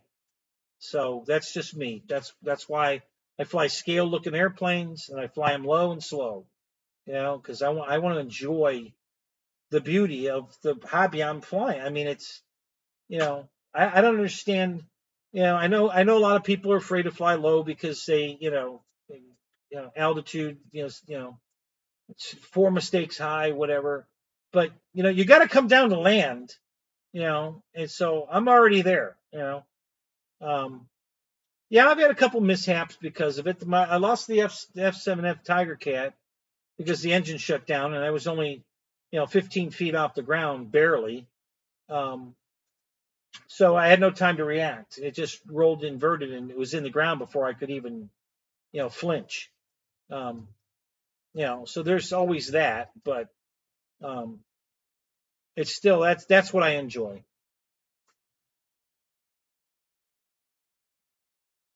So that's where for me that's where the hobby is most enjoyable. Going Mach 2 with my hair on fire, don't care. It's not that I'm not a speed guy. Listen, when I was quarter midget pylon racing, those planes were fast, and I would love to do that again, but nobody's doing it. And now there is a club I fly at locally here that's pretty close, actually closer than the other field. Um, and they do some pylon racing, but they only do it like twice a year. So they want me to buy the specific airplane because everybody has to fly the same airplane. It's NASCAR with the same motor. So I have to buy an airplane and the same motor and build it, and it's a wood kit and put it all together and then go to the contest and fly it. And we're only going to do this twice a year. It's a pretty big investment to fly the plane twice a year. So yeah, I haven't gotten on board with that. I'd love to go. I did go. I was the caller for one of my buddies at one race, and we had a great time. But the kit itself is like 140, something like that. It's just bare bones kit. You have to supply. I think you have to supply your own wheels, landing gear, engine mount. It's not an R for a plug and play. It's a kit. And then you got to buy your covering and cover all the fuselage and the wings and all that. And you got to build it. You got to cover it. And then I got to go buy this same motor that they're all running. I don't remember what motor it is. I believe it's a 40 size motor. So it's like the Quickie 500 Scat Cat days. I believe that's how big the motor is. And yeah, so by the time I'm going to have $400 or $500 in this airplane by the time I'm done. And for what? To fly it twice a year? Nah, not interested.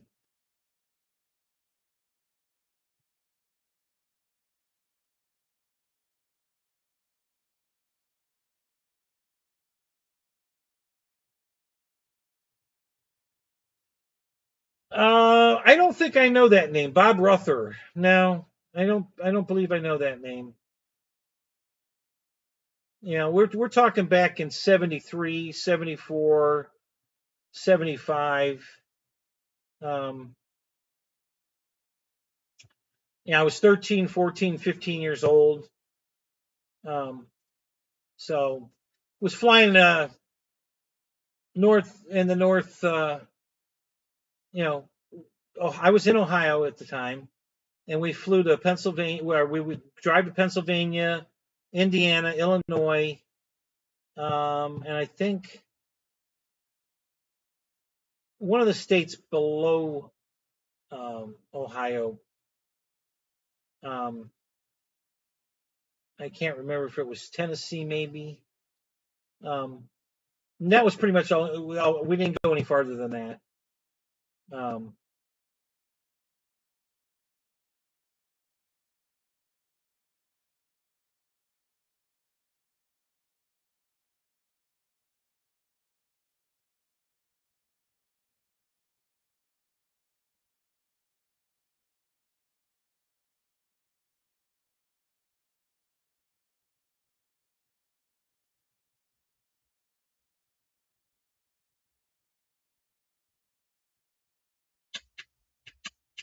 um,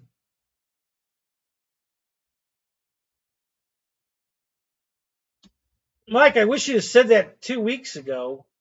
I'm pretty certain that the Arrows Husky has plug-in wings. I think. I wouldn't swear to that, but I think it does. Um, and it was on sale. It was over $100 off. The plane was normally like 429 in that range, 459 maybe, and that was like I got it for 279, 289. I don't know. It's I haven't got it yet. It hasn't showed up yet, but it was on back order, so I'm waiting for it to come. But yeah, it was a really good deal, and I'm pretty sure that has plug-in wings. Um, so yeah, the Carbon Z Cessna has plug-in wings. That's good. Um, I believe I have a Bison, but I haven't taken the wings off yet. I just got that airplane. Um, I believe that's got plug-in wings. The one from Motion, that Bison. I don't even know if do they still sell that airplane? Or did that go by the wayside?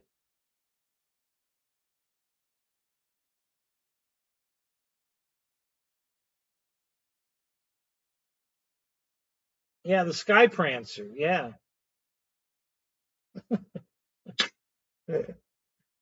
Um,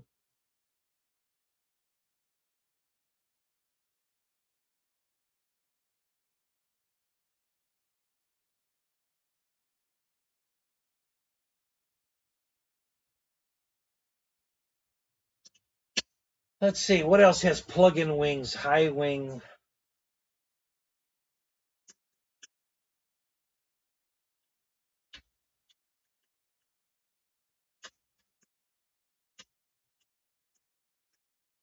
I don't remember if the FMS. Um, God, it probably does. The Beaver from FMS. That probably has plug-in wings. That's an awesome airplane.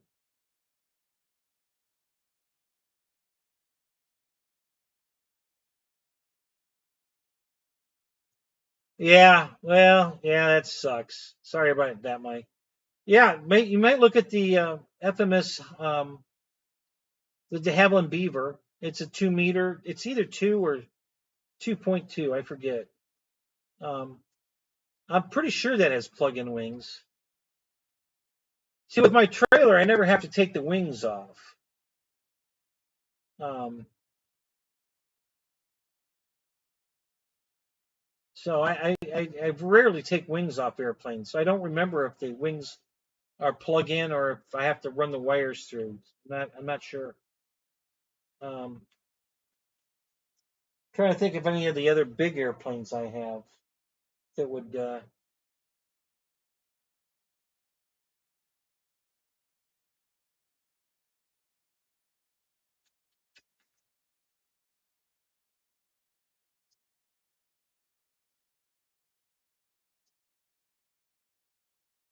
Yeah, I'm really looking forward to the Husky. That's that Arrows airplane. You get it at Hobby Zone.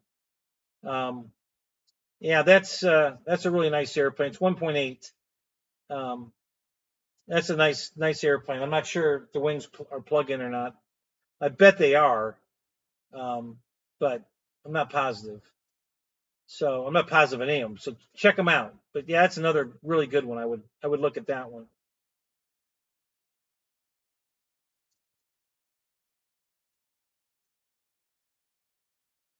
What else? Who else has a high wing, a big high wing?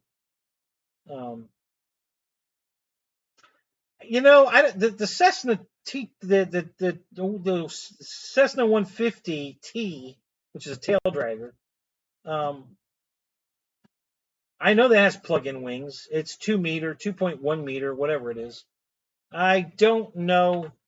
Can you still buy um, the nose wheel version, the tricycle gear version of it, or do you have to buy the tail dragger and then buy the nose gear separately to make it a tricycle gear?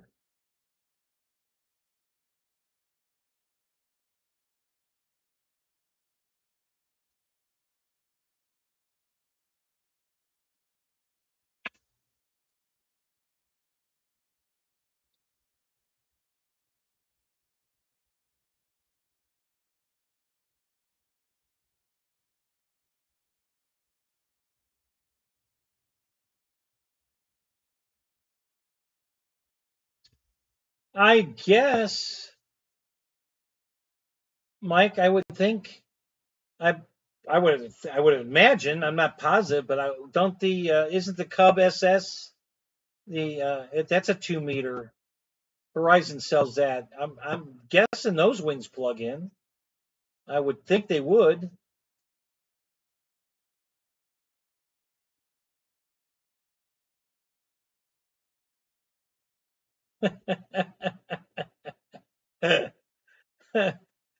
Yeah. All right, Mike. It settles it. Get your butt over here. Beer's much cheaper here.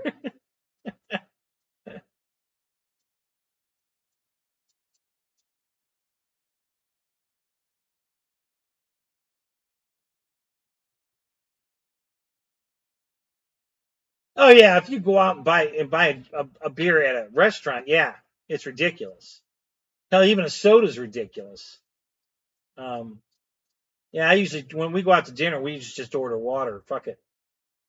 Um, but yeah, but if you're taking beer home, you're in good shape.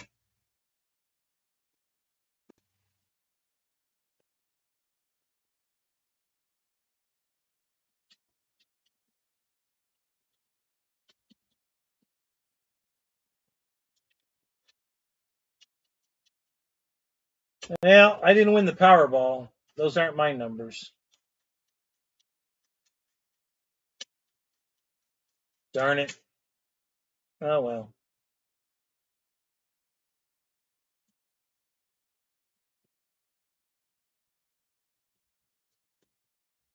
Okay, what got any other news? I don't think I really have anything else. Not a lot going on. Um, Nothing going on with the cars right now. I haven't done anything with those. Yeah, I've been pretty much cleaning the garage, getting ready for my lift, put the lift in. Um, Built these 3 airplanes to get them out of the way and not lose parts. So I got that done. Um, Started putting the flooring down. Um, Not real happy with it. I'm I'm I'm debating to take it back. I probably won't. I'll probably just.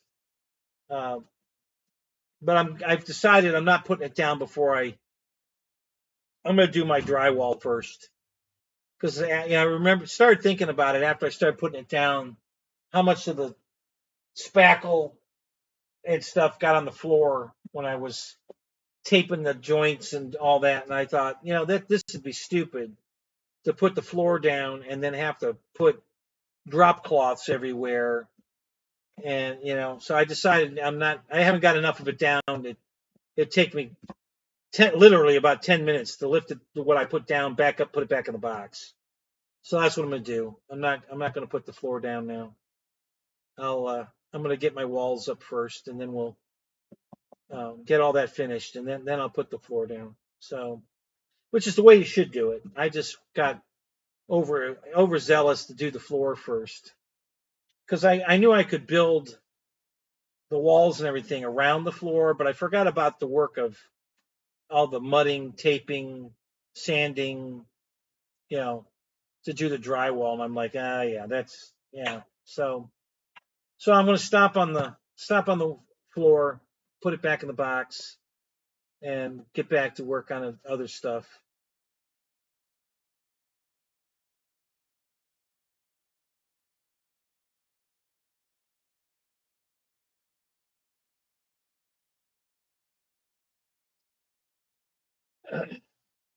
Well, thanks, Fred. I'm trying. I'm just so damn busy. It's ridiculous everything I have to do. Every day I get up and I'm like, what do I got to do first today? It's there's just like I've got to rewire my trailer to go get my lift because the lights don't work again. If you, I know any of you guys that own trailers, you know what I'm talking about. Every time you go to use your trailer, the lights never work. Um, so I got to fix that. I got to empty the truck.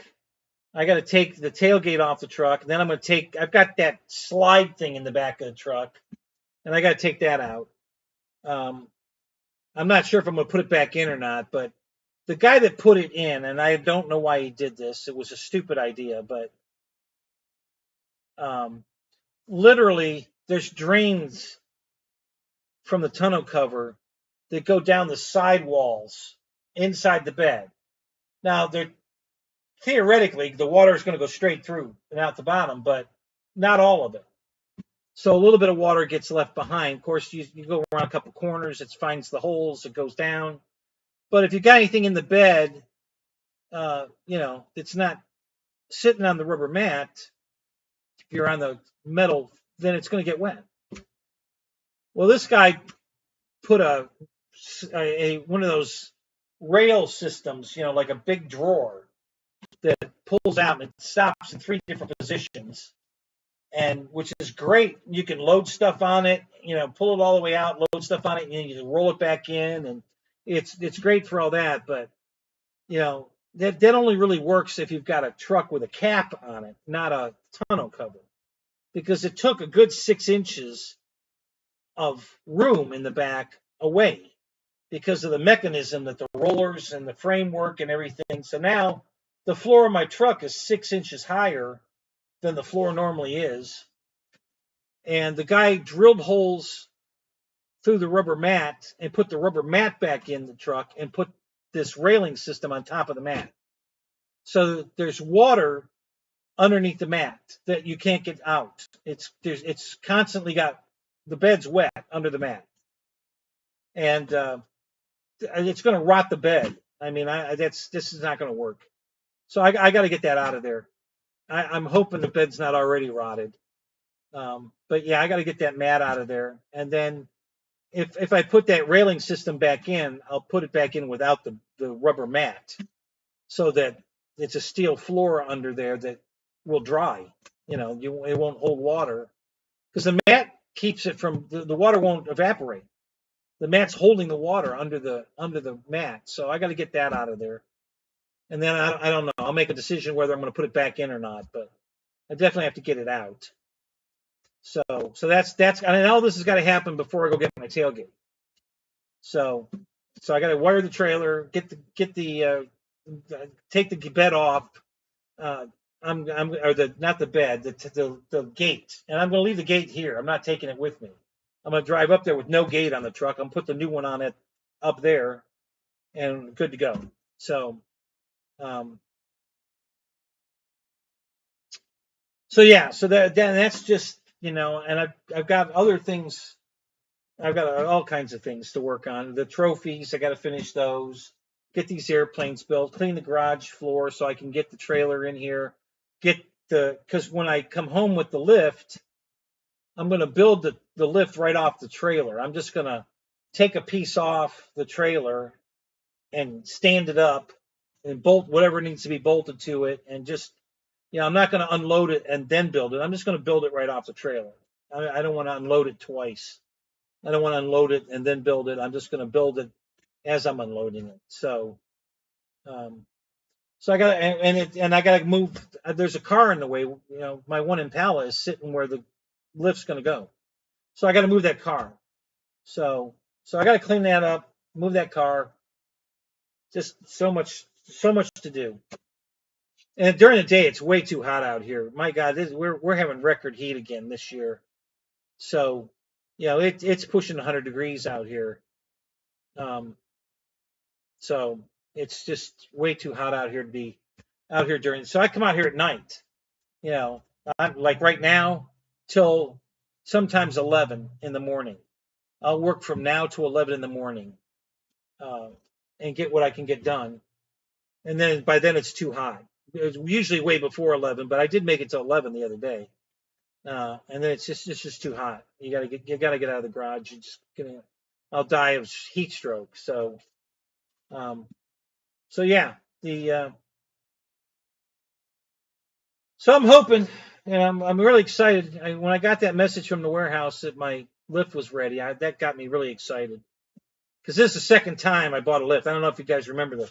I bought one before and it was a scam. Of course, my credit card gave me my money back. Um, but I knew, and that scam's going on again.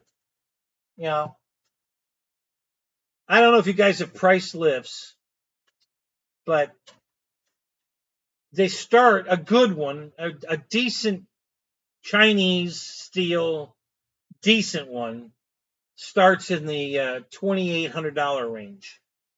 And it depends on what it comes with also. And then they go all the way up. I mean, the sky's the limit. You can get $13,000, $18,000, $20,000 lifts. But for what I want, and you know, a regular size, 8,000 pound capacity or thereabouts. Mine's 8,500. You know, trying to stay in that $3,000 price range. And so I called all these different companies that were selling the exact same lift that was going to be picked up from the exact same warehouse. And there were two companies that I had narrowed it down to. One company told me that that was not available at that warehouse, but they had another lift that was a little more money at a different warehouse. And so I was like, okay. And I almost believed him, but I decided I'm going to call one of these other companies and see if they have lifts in that warehouse. And they did. So I think that guy was lying. I think he was trying to upsell me to this other lift, which was not as good a quality as this one. And the reason it was 300 pounds shipping weight lighter than the one I'm buying, and they're all the same way. It's just the metal rails, you know, laid together, and then the cardboard boxes that hold all the bolts and whatever are set inside those rails, and then they shrink wrap the whole thing together. There's no box, no crate, nothing. So if the one lift is if they're the same size and the same capacity, but one weighs 300 pounds less than the other one, well, that can only mean one thing. The steel on that lift is thinner than the steel on the other one. You know, the weight's got to go somewhere. So how do you shave 300 pounds off of a lift? Well, you make it out of thinner gauge steel. So I decided I didn't want that one. I want the heavier one. So anyway, so I finally pulled the trigger a week ago, and I got confirmation Thursday that I could come pick it up. And but I haven't heard about my gate yet. The place I bought the tailgate from had to take it off the truck and put it in the warehouse and inspect it and all this. And I'm like, you know, I got save you if you just leave it on the truck till I get there. We can just lift it off that truck and set it on mine, and you don't have to You don't have to transport it from the yard to the warehouse and put it on a shelf or any of that. We'll just take it off that truck and put it on my truck. There would be no damage. And no, we can't do that. And I said, okay, all right, whatever. So I'm hoping they don't damage it. The only reason I'm driving all the way to West Virginia is because it's the exact gate I need, with zero damage. There's no scratches, no dents. It's perfect. It's the right color. I don't have to paint it. It's got a camera in it. It's got the wing on the back, the color matching spoiler wing on it. It's exactly the tailgate I need. It's identical to the one I had, and no damage, which is hard to find. And so that's why I'm driving all the way to West Virginia to get it, because if it truly they don't damage it, it'll be worth it. I can reach new heights. Phil, that's a Fred joke. Come on.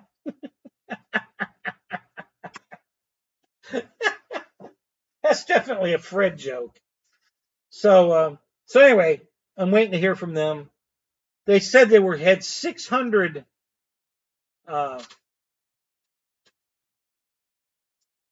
there were 600, I don't want to say vehicles, parts, distribution, whatever you want to call it, in the queue ahead of me. So they had 600 other vehicles they had to deal with when I ordered mine. And I'm like, okay, it's a giant yard. I'm sure they have a lot of people. So I don't know if they get 100 a day done, 100 vehicles a day or 75 a day. I don't know. So I'm not surprised it took a week, and I still don't have my gate yet. They still haven't sent me a confirmation I can come get it. So I'm not totally surprised. But that's what I'm waiting on. As soon as I know I can go get my gate, I'll go get my my lift. The lifts are already ready. So I just have to get the lift, get them to get the lift, and then I'll be ready to go get both of them in one trip. So I don't want to go up there twice. So anyway, that's where I'm at. Getting excited, I gotta tell you. The whole man cave thing's coming together. Been wanting to lift for 30 years. Finally pulled the trigger. I'm getting my lift. It's going to make it so much easier to work on the cars. So thank you, Phil. I hope so too. I've got my fingers crossed. I don't think I'm going to have a problem with the lift. I think the lift's going to be okay. I'm just worried about the tailgate. If they would just leave it on the truck, I'd feel a whole lot better. Because if all we're going to do is, because I don't know if you guys know how tailgates work, but once you unhook the wiring, which they could pre-do before I get there, and unbolt the two straps, the gate lifts off. You have to get it in a certain position, and it's got a cam on the one side, and it just lifts off the cam, and you slide it off the pin on the other side. There's no bolts to take the gate off. It just comes off. And so if they if they went out and took the bolts out of or just loosened them out of the straps and undid the wiring, it would take us minutes to take it off that truck and put it on mine. And then I can go put it back together I don't need them for that. So better than putting them in your shoes. So anyway, and that, who knows? Maybe the guys that are taking it apart come back into the office and say, "Hey, look, why don't we just leave the gate on the truck because it's in perfect condition? Why, if we move it, we're probably going to damage it." So hopefully they come to that conclusion the same as I did, and they let them do that. That'd be great, because it'd be really easy to just take it off that truck and put it on mine. I would need their assistance for no more than 5 minutes. And then I could put the bolts in to hold the straps and plug the wiring in and all that myself. I'd probably go down to the local Waffle House and do it in the parking lot. Go in and order some home fries and grits and whatever, and go out in the parking lot and put my gate, hook my gate up. So anyway, that's where I'm at there. Looking forward to that. Really, really excited. The lift's going to be just amazing to have. I've got 2 cars out in the yard right now that aren't even mine that I need to work on first. And then a bunch of my cars need to be worked on. I got about 4 oil changes to do, and I don't want to do them laying on the ground anymore.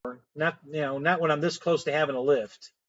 I'm going to get my lift so I can do my oil changes, in the air, not on my back underneath on the dirt. So yeah, tailgating and grits. There we go. Yeah. So yeah, so that's good. Yeah, this whole thing's been really coming out great. I'm super excited about the, it's just all working out the way I wanted it to work out. I haven't come across one stumbling block here that's been a problem. It's just all, it's all working, and it's just coming together. I'm really excited. Getting my new trailer, the house that we're going to live in is not going well. When I first talked to this woman at the place, it was like, they had it all figured out, no problem, done, bing, bang, boom, and we'll just order it and bring it out and put it up. Now we got, she wants, a schematic of the property or a survey, and I'm like, where'd all this come from? Why the fuck do I need a survey? I don't have any neighbors. I don't have any, my property's 3 acres. We can put a freaking trailer on 3 acres without impounding or getting into setbacks or any. That's not going to be a problem. I don't know what the problem is. Well, we have to get with the county, blah blah blah. I'm like, okay, whatever. So and Deb's supposed to be taking care of all that, and that's not happening. So yeah, this isn't going well. That's that. I don't know what's going to happen with that. It doesn't look like we're going to be in it before Christmas. That's for sure. I seriously doubt we're going to get the new trailer before Christmas.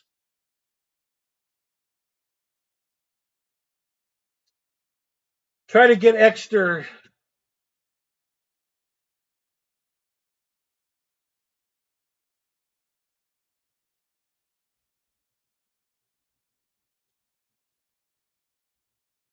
That particular symbol really doesn't. Is that a pound symbol? I'm not following you, Mike. You guys over there in, Canada and Australia, the metric system. We don't use that here. I don't know what that symbol means.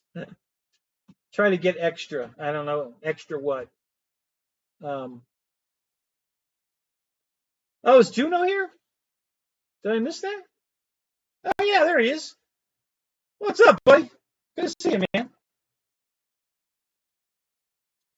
Try to get extra money.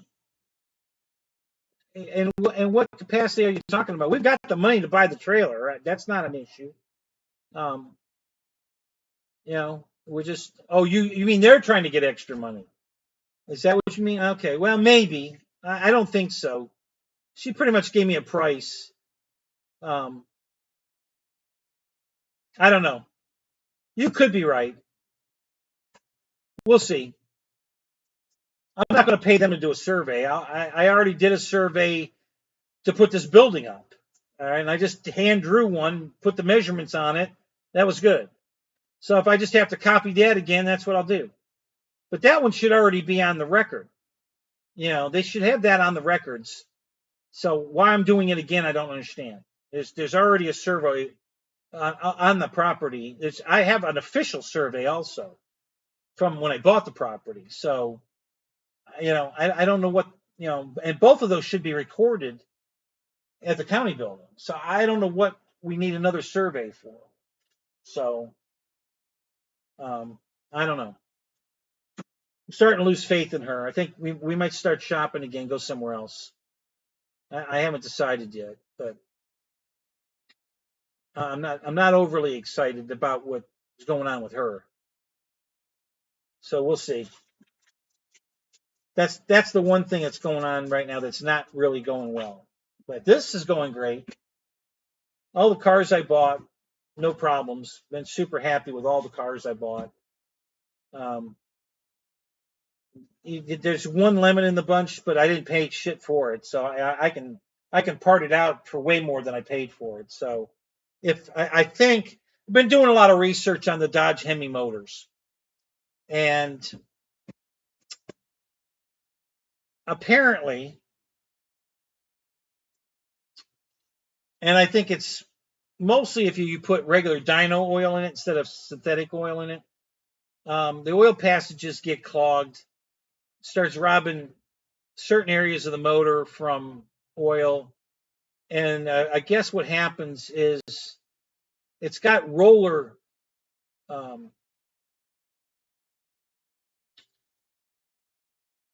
the hydraulic lifters. It's got roller lifters in it, and apparently they stop rolling. And then when that happens, it starts eating the camshaft. And then when that starts happening, the motor starts to tick. You get this ticking sound. And so the one car I bought for $1,200, it runs. You can start it and drive it. Not well, it doesn't run really good, and it ticks. So I'm wondering if that motor's already has that fail problem. But like I said, the body's in good shape. I can sell the doors, the hood. I can get $1,200 out of that car easily to get my money back and scrap the rest of it. So I'm not, and I'm nowhere near making that call. I got bigger fish to fry. That car can just sit here. I don't give a shit about that car. It could sit here for years. I don't care. Not in a hurry to do anything with that car. I want to get the second Daytona I bought cleaned up and sold. I want to get rid, I want to flip it, get rid of that. I want to clean up the Cadillac I bought as a spare in case that woman that I fixed her car needed it. Well, her car worked out perfect, but unfortunately, she died last week. So she only got to drive the car for a week after I fixed it, and she passed away. So I don't have to hold on to that car for her. So I'm going to go ahead and clean that one up and flip it. I only paid $1,500 for that car, and that's a running, driving, everything works on that car. So, and it's in good shape. It's a really nice looking car. I want to dial it up. I'm going to clean it up real good. It's a little bit of paint work. I'm going to try to dial up and make it look a little better. And then I think I'm going to put new headlights in it. And then I'm going to quadruple the price I paid for it. And I'll probably get it. I seriously think I can make some good money on that car. I bought that one right. It's got a bushing in the back end. The differential housing has a bushing that's worn out. So if you get it you have to get it just right. Under normal driving, it doesn't make any noise. But if you accelerate and decelerate, like get off the throttle and get back in the throttle, it'll clunk. Because the housing shifts because that bushing's wore out. It's a rubber bushing. No big deal, easy fix. Once I have a lift, so I'll fix that, do a little paint touch up, put some new headlights in it, and put it back on Marketplace, and probably get good money for it. So that was a win. Oh, I got to put a radio in it. The radio turns on, and all the stations come up, but no sound comes out. So I don't know if all the speakers are bad, or the speakers are unplugged, or if the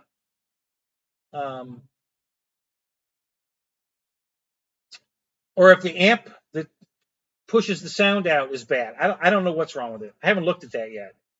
But that's the only thing wrong with the car, literally, is that the radio doesn't play. It turns on, but no sound comes out. So it goes to all the stations. You're on the station. But it just doesn't make any sound. So I don't know what the problem is here. We'll look into that.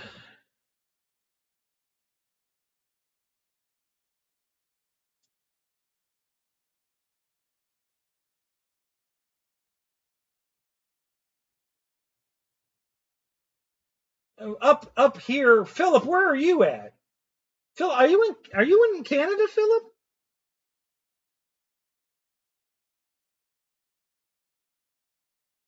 I didn't think you were in Canada. Oh yeah, you said 4,000 Canadian.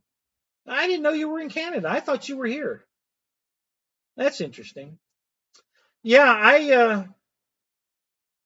I don't know why these cars are so cheap. I just, it boggles my mind that you can buy a Hemi Charger RT with the handling package, the rally wheels, and everything works. The air conditioning, the interior trim is in good shape. Nothing.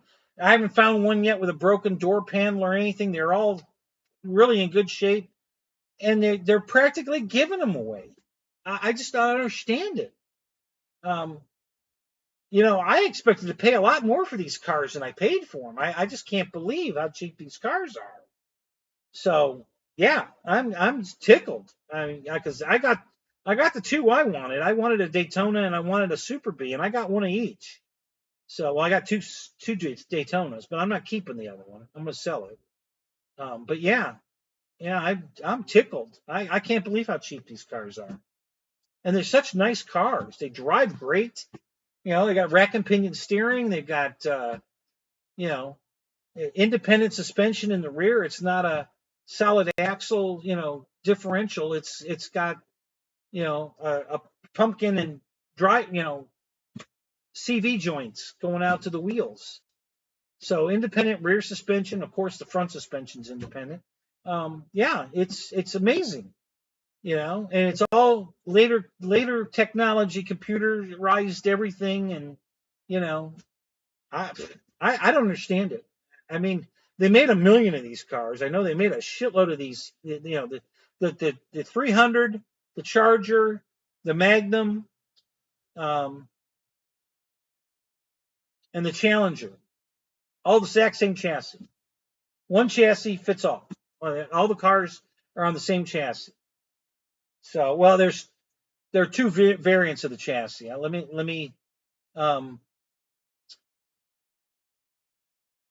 I guess one's called the L chassis, I think, which it's all E-Class Mercedes is what this chassis is. Okay, so you take an E-Class Mercedes, and that's what they built, and then they put a American body on it. They all share the same chassis. It's all the exact same car. And they put a different body on it, and then they went. I think it was 2011. They went to a slightly different chassis, basically the same chassis. They changed something, and now it's got a designation of it's either a E, a C, or an X. I forget. I watched a video on it. So there was a chassis switch, but it wasn't a big deal. It's basically the exact same chassis, a very minor change. And like I said, they built 1 million of these cars, and they're practically giving them away. Used. I mean, it's unbelievable. So I'm super happy. I bought one new in '07. It was a 6-cylinder, but it's same chassis, same car, and I loved it. Drove beautiful, cold AC. I had no problems with that car at all. Until they put ethanol in it, and then my gas mileage went from 34 miles to the gallon to 14. So now they're back to 34. But at the time I had my car, they didn't have a fix for it, which I'm sure was just programming. But they didn't have a fix for it. So they didn't know how to make it get 34 miles a gallon anymore. And I couldn't drive it for work at 14 miles a gallon. My Impala got better mileage than that. So I got rid of it and bought the Infinity. And but I had no issues with the car. I love the car. So buying these now, as cheap as I'm getting them, is just a no-brainer. Great car, you know. So, and you can get. Hey, listen, if you buy a Daytona, you get collector car insurance on it. I'm insuring the Daytona. It's $288 a year, full coverage, no deductible. So as long as I have another car for work, which I'm not working anyway, but you have to have a primary vehicle. You have to have a certain level of coverage on that vehicle. I haven't figured that one out yet. And you can take it to a car show. I mean, you could take a Daytona to any car show; they'll let you in, or Super B. So it's a win-win-win. Nice car, drives great, cheap insurance. Take it to car shows. You know, you got a few limitations. You can't go shopping at the mall in that car. You can go out to dinner in it. That's okay. You can't go shopping at the mall in it. And obviously they want it. They don't want it in a parking lot for 2 or 3 hours while you're shopping in the mall. An hour at a restaurant they'll live with, but not 2, 3, 4 hours at the mall. No, they don't want that liability. So you can't do that. Um, they have sort of an unwritten mileage, maximum mileage, but that really doesn't count because if you want to take it on the Hot Rod Power Tour or you want to go on the sick week you're covered and you're going to put miles on the car and they don't care. They're fine with that. So again, it's just it's a great deal if you've got a collector car like that, and if you can buy these this cheap, I mean, even if you don't take it to car shows, what a deal.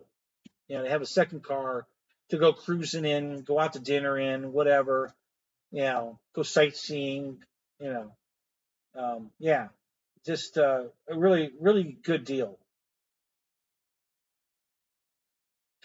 All right, Mike Bird, have a good night, man. We'll see you later.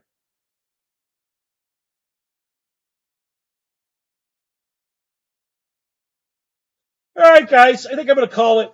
I'm gonna go get busy. I got some cleaning to do.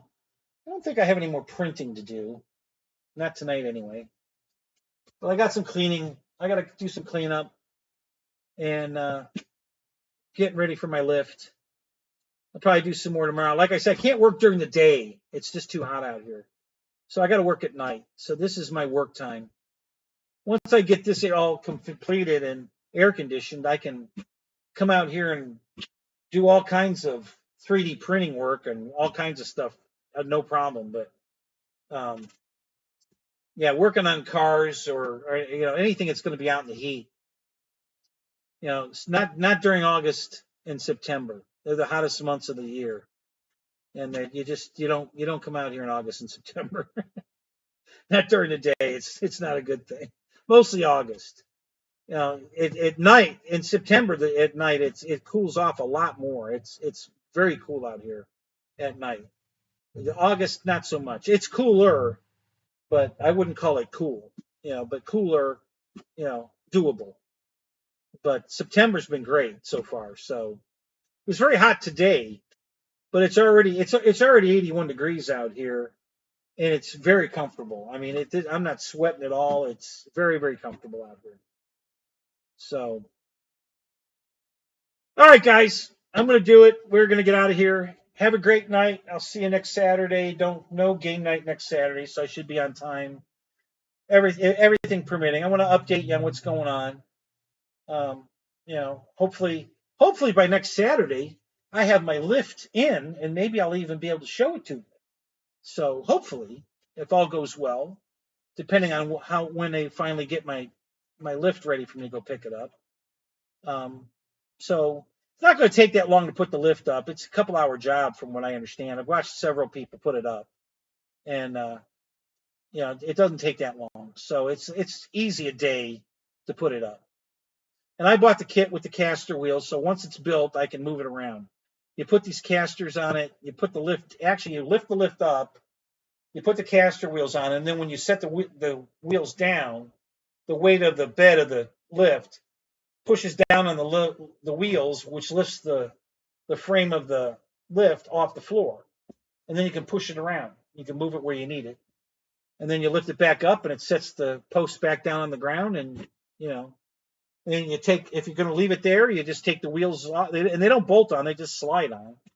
And then you put the wheels away, and then if you want to move it again later on in life, no problem. Just put the wheels back on, lift it back up and move it again. So, that's part of the package. So, yeah, I'm getting pretty excited to have my own lift. It's been a long time coming. So I'll hopefully I'll have an update for you next Saturday. Maybe you'll get to see the lift. We'll see. Fingers crossed. We'll see. All right, guys, I'm going to call it. Have a great night. We'll talk to you later. Be safe out there, guys. Have a good night.